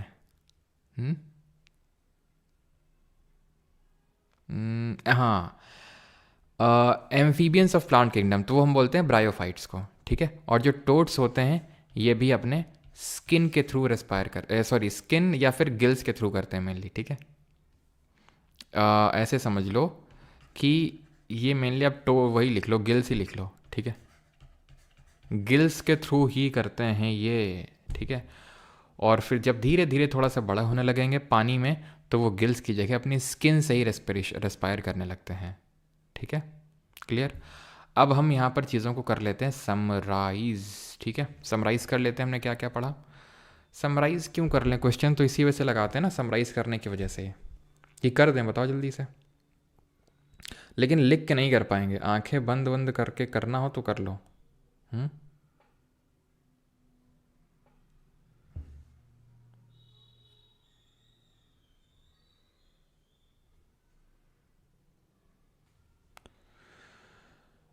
हाँ चलो चलो चलो चलो। सर प्लांट करेंगे क्या? ओके ओके ओके ओके, हम प्लांट कर चुके हैं, ओके प्लांट छोड़ दिया था बीच में, प्लांट कर चुके हैं पहले ही, वही स्टोमाटा के थ्रू। तो रेस्पिरेशन प्लांट में कैसे होता है, तो रूट्स में जो होता है, यहाँ पर रूट हेयर्स में एपीब्लेमा सेल्स होती हैं, बस इतना ध्यान रखो, वैसे पूछता नहीं बहुत ज़्यादा क्वेश्चन इससे। एपीब्लेमा सेल्स होती हैं रूट हेयर्स में, young roots are in contact with them, तो एपीब्लेमा सेल्स के थ्रू क्या हो जाता है, यहाँ पर एक्सचेंज होता है रूट्स में, बस इतना ध्यान रखना। लीव्स में पहले ही पढ़ चुके हो कि एक्सचेंज ऑफ गैसेस किसके साथ होता है, किसके थ्रू होता है। जो लीव्स में एपीडर्मल सेल्स होती हैं, तो एपीडर्मिस में जो ओपनिंग होती है स्टोमेटा, तो उनके थ्रू होती है, और स्टोमेटा को गार्ड सेल्स गार्ड करके रखती हैं, क्योंकि यहाँ से एक्सचेंज जो वाटर लॉस है वो भी होता है। कमेंट बताओ कि अगर बहुत ज़्यादा वेट होंगे हो जाएंगे तो ये किस स्टेट में आ जाएंगे, जो आपके ये हैं स्टोमेटा। चलो यार क्वेश्चन ही कर लेते हैं, उसी से सारा कुछ रिवीजन हो जाएगा हमारा, ठीक है। चलो पहले करते हैं किसके, पहले बन जाते हैं असिस्टेंट कमांडेंट हैं, और क्या बन जाते हैं, लेफ्टिनेंट, फिर बनेंगे इनकम टैक्स में inspector. Protein digesting enzyme secreted by the stomach wall in case of mammals is called as, जल्दी से बताएंगे। यॉनिंग क्यों होती है? यॉनिंग तब होती है जब आपका CO2 का कंटेंट ज़्यादा बढ़ जाता है आपके ब्लड में, ठीक है। तो इस वजह से यॉनिंग, जिसको हम बोलते हैं जमहाई, तो वो होती है, ठीक है। तो जब आपका टायर्डनेस होती है, बोर्डम होता है, स्ट्रेस होता है आपका, तो उस टाइम पे जो यॉनिंग है वो आपकी ज़्यादा हो जाती है, ठीक है। चलो तो चिटिनेज, एमाइलेज, पेप्सिन, ट्रिप्सिन, तो protein digesting enzyme secreted by the stomach wall, protein digesting पूछा है, तो पेप्सिन और ट्रिप्सिन दो पढ़े थे, तो यहाँ पर स्टमक पूछ रहा है तो पेप्सिन हो जाएगा। अगर इंटेस्टाइन पूछता तो ट्रिप्सिन हो जाता। अंतर क्या होता है पेप्सिन ट्रिप्सिन में? ये भैया हमारा करता है एसिडिक मीडियम में काम, ये भैया हमारा करता है बेसिक मीडियम में काम, खत्म। अगला दूसरा, digestion of fat in human intestine is perform by, digestion of fat कौन परफॉर्म कर रहा है? ट्रिप्सिन ना ना, ये तो प्रोटीन का अमीनो एसिड। बाइल और लाइपेज, बाइल और लाइपेज। तो बाइल क्या कर रहा था, इमल्सीफाई कर रहा था फैट को, और फिर जब फैट और छोटा हो गया था तो उसको फैट को फैटी एसिड में तोड़ दिया था लाइपेज ने। बाइल जो उसको सेक्रीट कर रहा था, लिवर। स्टोर कौन कर रहा था, गॉल ब्लैडर, पित्त की थैली। और लाइपेज को कौन सेक्रीट कर रहा था, पैनक्रियाज, पैनक्रियाटिक जूस में होता है। और ये कहाँ पर जाता है, स्मॉल इंटेस्टाइन में, छोटी आंत में। Question third, when yeast cells are O2 starved, yeast cells में जब O2 नहीं होता है तो fermentation serves as the source of energy, fermentation होता है। This result in the production of, तो भाई एनर्जी तो बनेगी ही बनेगी, एनर्जी तो चाहे एरोबिक रेस्पिरेशन था, ये मैंने आपको बताया था ना कि जो आपका respiration in presence of oxygen होता है, जो respiration in presence of oxygen होता है, इसको बोलते हैं एरोबिक, यानी वायुवीय श्वसन, एरोबिक रेस्पिरेशन। और जो रेस्पिरेशन एब्सेंस ऑफ ऑक्सीजन में होता है उसको बोलते हैं अवायुवीय श्वसन, एनएरोबिक रेस्पिरेशन। ठीक है, तो क्लियर हो गया होगा इतनी चीज़। तो अभी आ जाते हैं, नहीं इसमें नहीं, मेंढक नहीं, कहाँ थे इसमें। ठीक है, तो ये तो बनेगा ही। देन और क्या बनेगा, तो एथेनॉल बनेगा और CO2 बनेगी, option number A. Pyruvate, glucose से पाइरुवेट टूट रहा था कहाँ पर, साइटोप्लाज्म में। लैक्टिक एसिड कब बन रहा था, जब लैक ऑफ ऑक्सीजन था। लैक ऑफ ऑक्सीजन मतलब था तो, लेकिन बहुत थोड़ा था। एसिटल्डिहाइड तो किसी में बना ही नहीं था। In the human digestive system which one among the following is the role of the pancreas, इसमें यकृत, यकृत बोल रहा हूँ, जो अग्नाशय है, यकृत तो लीवर होता है, इसका क्या रोल होता है। Secretion of surfactants to break up lipid droplets, storage and regulated release of biles, secretion of lipase, amylase and protease, neutralising stomach acid. Neutralise करने का काम किसका था, बाइल जूस का। देखो अपना समय ले लिया करो, मैं तुरंत स्टार्ट करता हूँ। तुम्हें लगता है कि यार रुको, हमें ऑप्शन पहले पढ़ने समझना है, ठीक है, तो आराम से पढ़ के समझो, क्योंकि अब अभी ऐसा कोई मॉक नहीं लगा रहे हो, ठीक है, प्रैक्टिस नहीं कर रहे हैं हम लोग, मतलब प्रैक्टिस तो कर रहे हैं लेकिन जस्ट अभी अभी आपने टॉपिक पढ़ा है, तो आप अपना आराम से पूरा टाइम लिया करो, वैसे कोई दिक्कत नहीं है। जब जैसे कभी मैं थोड़ा सा बात करता हूँ, कमेंट करता हूँ, तो आप उसको फास्ट फॉरवर्ड कर सकते हो अपने हिसाब से, ठीक है। Secretion of surfactants to break up lipid droplet, ये काम इमल्सिफिकेशन कहलाता है।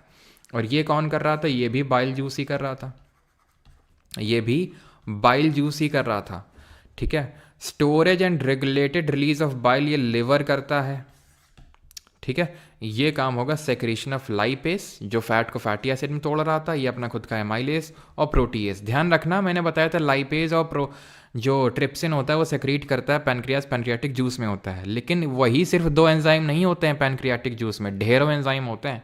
हमने पढ़ा सिर्फ लाइपेज और ट्रिप्सिन के बारे में था।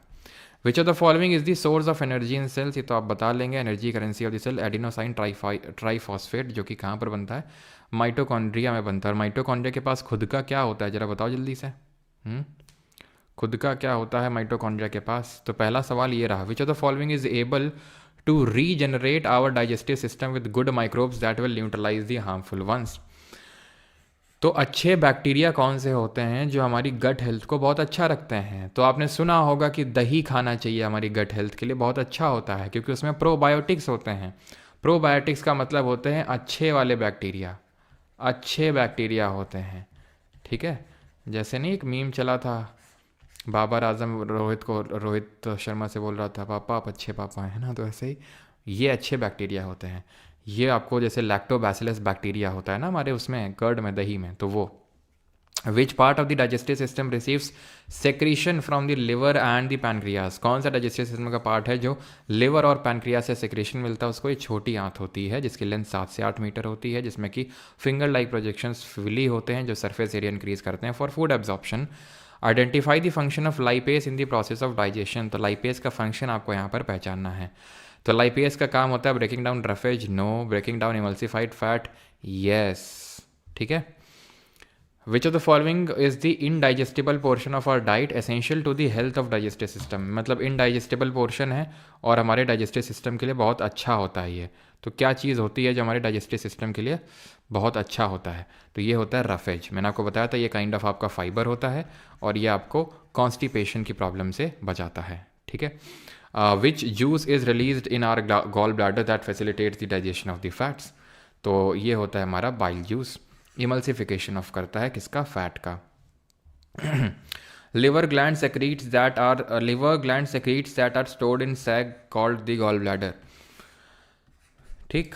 अगला है food digested in the stomach passes through the intestine so that the blood vessels can absorb essential nutrients for the functioning and growth of the body. What is this process known as? तो इस process को क्या बोलते हैं? तो बताया था मैंने कि स्मॉल इंटेस्टाइन इतनी लंबी इसीलिए होती है, उसमें जो अंदर जो सेल्स प्रेजेंट होती हैं वो क्या करती हैं, वो फूड एब्जॉर्प्शन का मतलब इतना फूड एब्जॉर्ब सारा हो जाए डुओडेनम, जेजनम और इलियम में, और विली फिंगर लाइक प्रोजेक्शंस होते हैं, सरफेस एरिया को इंक्रीज करते हैं, इसको एसिमिलेशन बोलते हैं। Option number B. The pouch connected to the junction of small intestine और लार्ज इंटेस्टाइन के बीच में जो पाउल होता है उसको, सॉरी पाउच होता है उसको क्या बोलते हैं? कॉकिक्स। तो ये बोन होती है, bone at the end of what? At the end of spinal cord. ठीक है, यहां पर आप देखिएगा जरा,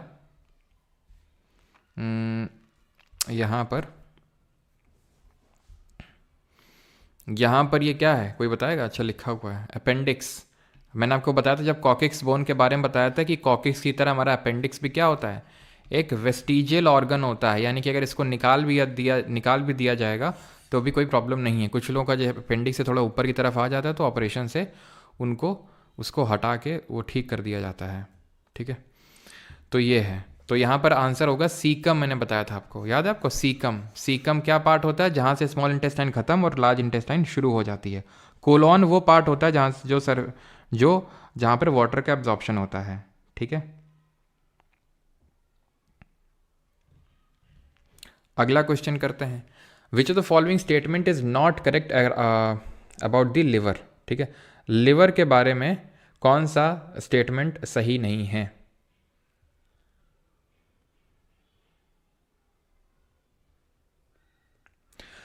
it is situated in the upper part of the abdomen on the left side. गलत है, राइट साइड में होता है। ठीक है, बाइल जूस को सेक्रीट करता है जो कि स्टोर होता है गॉल ब्लैडर में, लार्जेस्ट ग्लैंड होता है, रेडिश ब्राउन कलर का होता है, और हमें पता है क्यूफर सेल्स होते हैं जिसकी वजह से इसके में पावर ऑफ रीजनरेशन होता है। ठीक है, ये किसका डाउट आ रहा है? एक second.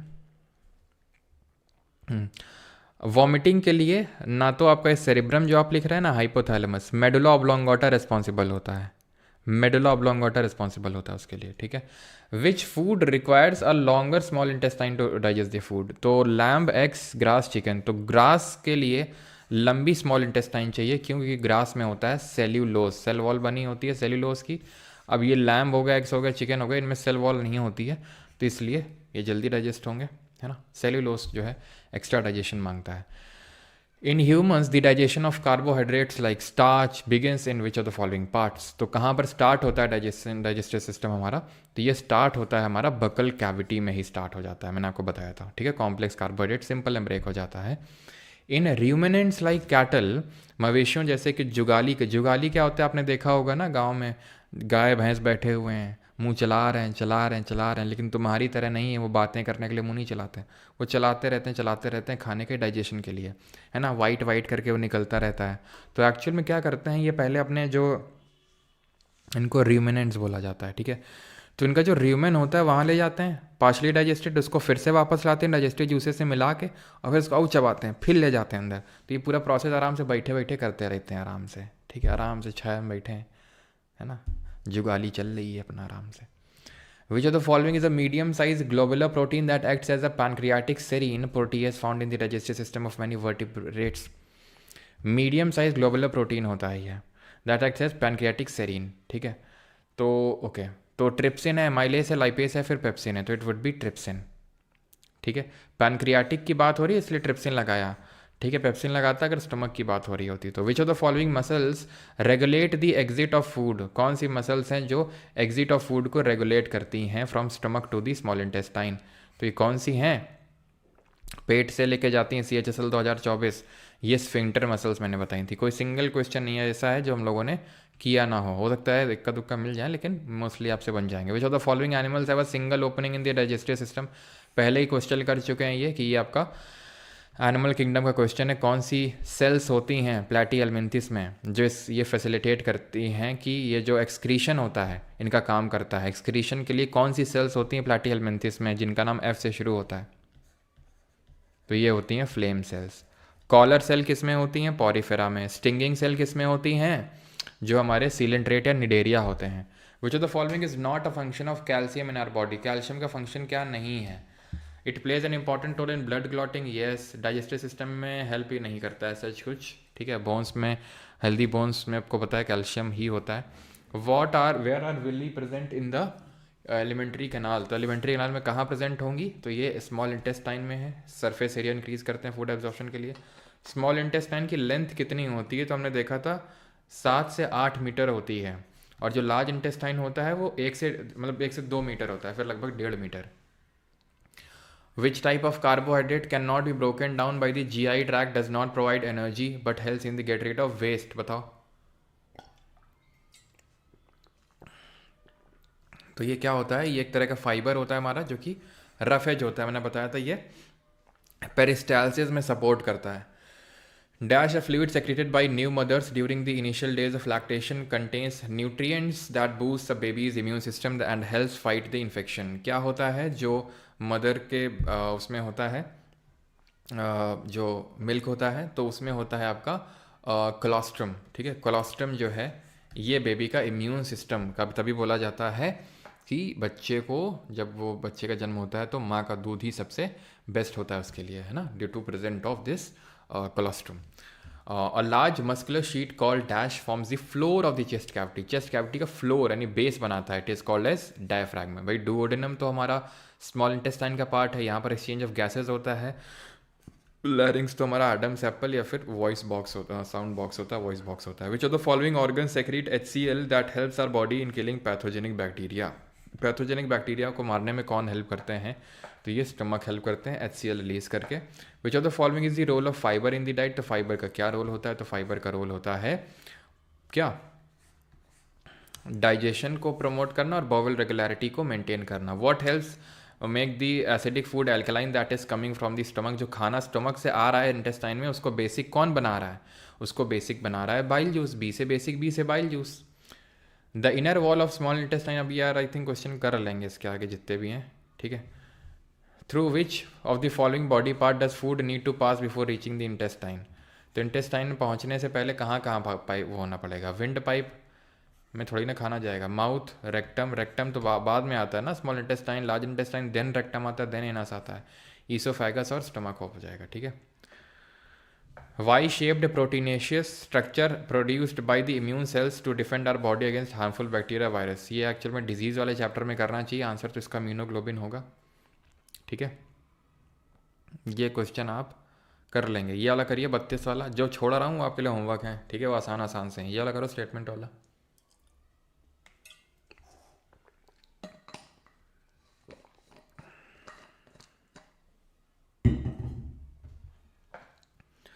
Maltase is present in the saliva and break the sugar maltose into glucose. Maltase आपका सलाइवा में नहीं होता, मैंने बताया था कि जो स्मॉल इंटेस्टाइन की जो वॉल्स होती हैं उससे सेक्रीट होता है। तो पहला वाला तो गलत हो जाएगा आपका, दूसरा वाला पढ़ लेते हैं। एमाइलेस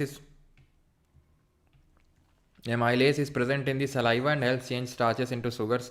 कॉम्प्लेक्स कार्बोहाइड्रेट को सिंपल में ब्रेक कर रहा है, बिल्कुल सही बात है। Only B, option number D answer हो जाएगा। एक चीज़, ये चीज़ मैंने आपको बताई थी ना कि जिस तरह से जो प्लांट होते हैं, वो तो हम जब फोटोसिंथेसिस पढ़ेंगे तब देखेंगे कि अपने खाने को सेल्स में स्टोर करते हैं। हाँ लिख दिया है मैंने, ठीक है। स्टोर करते हैं स्टार्च के रूप में, और यहाँ पर हमारी ह्यूमन बॉडी में ग्लाइकोजन के रूप में स्टोर होता है, ठीक है। विश्वजीत पांडा, लव फ्रॉम जयपुर उड़ीसा, सोडा सरफस। अच्छा चलो तो आगे बढ़ते हैं। अगला है तो यहाँ पर क्या आंसर हो जाएगा? दूसरा वाला सही है तो ओनली बी, अच्छा लगा दिया है। आगे बढ़ते हैं, आखिरी क्वेश्चन करते हैं, देन रेस्पिरेशन के क्वेश्चंस करेंगे।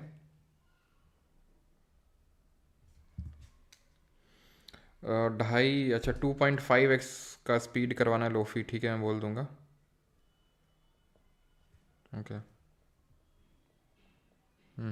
चलो तो प्रोटीन की अगर बात करेंगे तो ट्रिप्सिन हो जाएगा। कार्बोहाइड्रेट की अगर बात करेंगे तो सेलेवरी अमाइलेस, ठीक है। और फैट की अगर बात करेंगे तो लाइपेस। कैब बुक कर दो जल्दी से, ऑप्शन नंबर डी, ठीक है।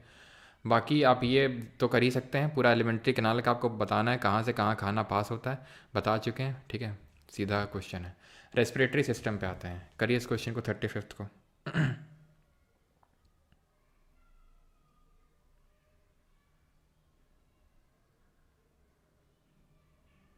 काला जादू सीखो सर। ठीक है तमाली, वो कल थोड़ा सा लेट हो गया था पीडीएफ क्योंकि सेव नहीं हो पाया था। आज तो सेव हो जाएगा, तुरंत आपको पीडीएफ मिल जाएगा, आप चिंता मत करो, ठीक है। तो sir glucose intermediate substance in break down of glucose, glucose is converted into pyruvic acid. Glucose pyruvic acid में कहाँ कन्वर्ट होता है? ये कन्वर्ट होता है आपका, इसी को बोलते हैं glycolysis. Okay, uses nutrient for fermentation, fermentation मतलब ईस्ट, यानी सी टू का तो सी होगा, best organic substrate for respiration, ठीक है, तो टू का तो सी होगा। देन अगर बात करें ग्लाइकोलिसिस जो होता है वो क्या होता है आपका? Glucose is converted into pyruvic acid. कहाँ पर होता है जल्दी से बताओ? ग्लूकोज जो 6 कार्बन मॉलिक्यूल होता है वो पायरुवेट में कहाँ पर टूटता है? जो कि एक 3 कार्बन मॉलिक्यूल होता है। पायरुविक एसिड एक इंटरमीडिएट सब्सटेंस है इन ब्रेक डाउन ऑफ ग्लूकोज। जब ब्रेक डाउन होता है ग्लूकोज तो पहले पायरुविक एसिड बनता है, और इसका क्या हो जाएगा आपका? डी। तो डी सी बी आंसर हो जाएगा ऑप्शन नंबर ए। पूरा आपको करने की ज़रूरत नहीं होती, जैसे अगर आपने पकड़ लिया कि सेकंड का सी है, ऐसे वाले क्वेश्चन में तुरंत आया करो ऑप्शंस के पास कि भाई सेकंड का सी किस में है, देख सकते हो सेकंड का सी सिर्फ एक ही में, तुरंत आंसर आ गया था, आगे बढ़ने की ज़रूरत ही नहीं थी। तो टाइम आपको बचाना होता है यहाँ पर, क्योंकि अभी हम सीख रहे हैं चीज़ों को, तो इसलिए पूरा वो मैंने आपको ले किया, ठीक है। तो ग्लूकोज आपका पायरुवेट में टूटता है साइटोप्लाज्म में, देन वो फर्दर एनर्जी में बनता है कहाँ पर? आपका माइटोकॉन्ड्रिया में।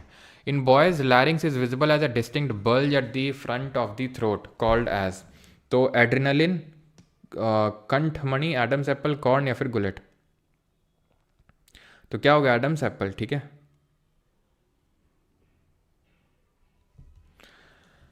Option number B. अगला सवाल 37th, break down of pyruvate into lactic acid and energy in lack of oxygen takes place कहाँ पर होता है? जल्दी से बताइए।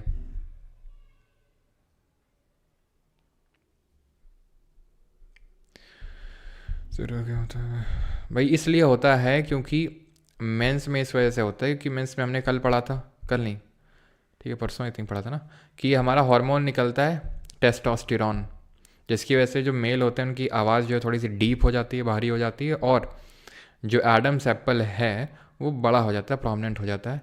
वेमेन में ऐसा नहीं होता है क्योंकि वेमेन में इस टेस्टोस्टेरॉन निकलते तो हैं लेकिन बहुत ही लो निकलते हैं, बहुत ही लो लेवल्स के, ठीक है। तो आंसर क्या होगा? ईस्ट हो जाएगा, खमीर, ठीक है। Regular traditional breathing exercise pranayama can increase your the capacity of your lungs to take in more air. अगर आप रोज़ प्राणायाम करेंगे, कितने लोग डेली मेरे साथ प्राणायाम करते हैं सुबह 6:15 बजे सफ़र सेशन में, तो उन सब की जो है लंग की कैपेसिटी इंक्रीज़ हो रही है। जब कोविड के टाइम पे मोस्टली लोगों को उनको दिक्कत नहीं हुई थी जो लोग रेगुलर प्राणायाम करते हैं, क्योंकि उनकी लंग्स की कैपेसिटी ज़्यादा थी। तो होता क्या है कि आपके लंग्स जो है एक्सपैंड थोड़ा सा ज़्यादा कर देते हैं। अब किसी चीज़ को बार बार, जैसे नहीं, जैसे इलास्टिक बैंड जो होते हैं जिनको हम गेटिस बोलते हैं, हाँ हमारे यहाँ गेटिस, तो गेटिस को अगर खींचते रहोगे तो वो क्या हो जाएगी? धीरे धीरे ढीली हो जाएगी, बड़ी हो जाएगी, कोई भी चीज़ को, है ना, तो वैसा ही है ये, ठीक है। तो नौजिया क्यों लगता है सर कार में बैठने में शिवानी जी? उसमें भी आपका मिडल ऑफ लॉन्गोटा का रोल है। तो पहला सही है, during inhalation ribs move up and outwards and diaphragm moves down. Yes, क्योंकि उसको स्पेस देना है, both 1 and 2। Break down of pyruvate to lactic acid, okay sorry गलती हो गई। Human muscle cells break down हो रहा है लैक्टिक एसिड में, पायरुवेट, सॉरी मैंने देखा नहीं, लैक ऑफ ऑक्सीजन देख के मैंने मार दिया ईस्ट, जबकि एब्सेंस ऑफ ऑक्सीजन होना चाहिए था। लैक्टिक एसिड बन रहा है जिसकी वजह से क्रैम्प डेवलप होता है मसल सेल्स में, बिल्कुल सही है।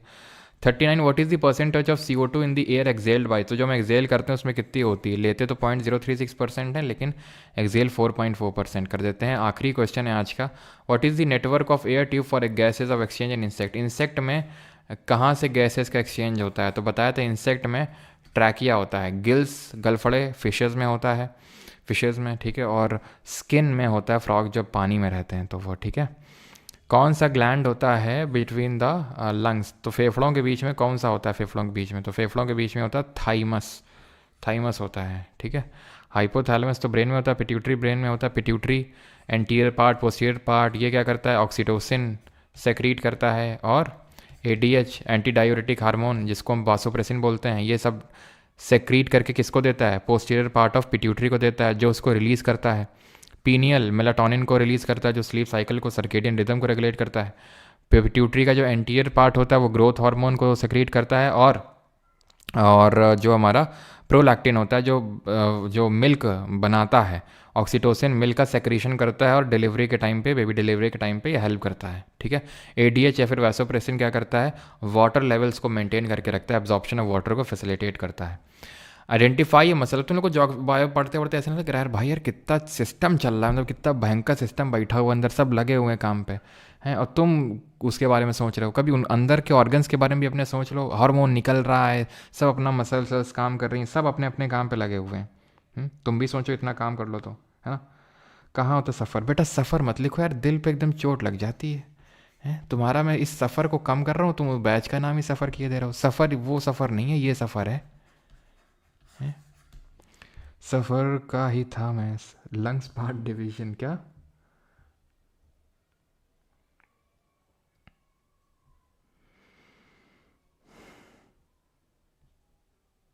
प्रतीक्षा शर्मा स्फिंक्टर, ये सही है।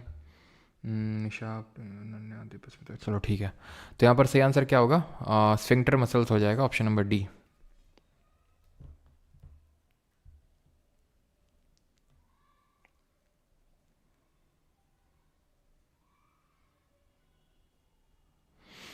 आइडेंटिफाई द रीज़न, आखिरी क्वेश्चन है। डेंटल प्लेग, यार अभी डेंटल वेंटल पढ़ा नहीं हम लोगों ने, ठीक है, ये डेंटल वाला नहीं पढ़ा है। अच्छा आखिरी क्वेश्चन कर दो 49, फिर छोड़ देते हैं आपको। तेरा मेरा सफ़र वाला, हाँ।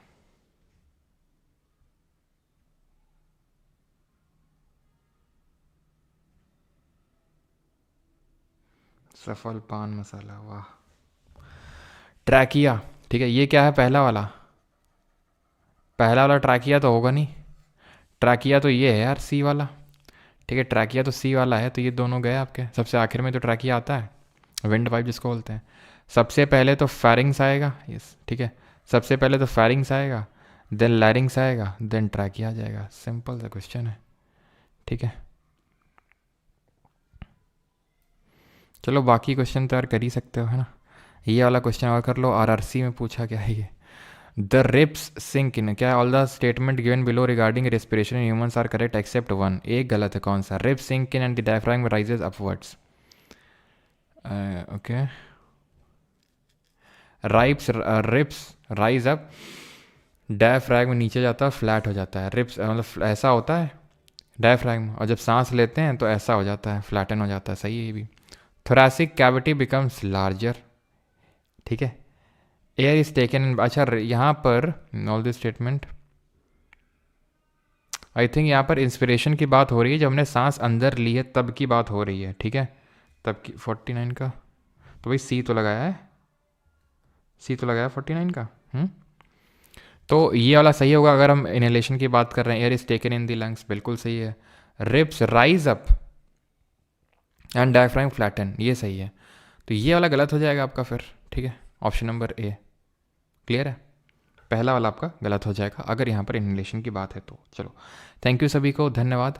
और काफ़ी लोग बोलते हैं कि सर ये वीडियोस जाती कहाँ पे मॉर्निंग वाली क्लास के, तो बैच की क्लासेस हैं। ये परमार जी के बैच 3.0 है, ठीक है, परमार जी के बैच 3.0, और इसकी वो आप देख सकते हैं, ठीक है। तो इसकी live and recorded lectures, class notes and जो PYQ बेस्ड चैप्टर क्विजेज हैं, सब यहाँ पर आपको मिल जाएंगे, ठीक है। और प्राइवेट टेलीग्राम ग्रुप है, वहाँ पर भी आपको चीज़ें मिल जाएंगी, जो ये हमारी PPT की एनोटेड PDF होती हैं, सारी चीज़ें, ठीक है। आज तुरंत ही डाल दूंगा, ऑलराइट। किस में डिवीज़न होते हैं, किस में सर। आज मेडिटेशन होगा और पूरी कब कराएँ आएंगे, पूरी कब आएंगे, क्या बोल रहा भाई विश्वजीत। हो तो गया सुबह 6:15 37, 37 का D होगा, एक बार देखो भाई, D तो टिक है, पहले गलती से C हो गया था, वो D तो टिक ही है। सर मैं कल से आऊँगा, मतलब आपका मोस्ट वेलकम है पुष्पेन जी।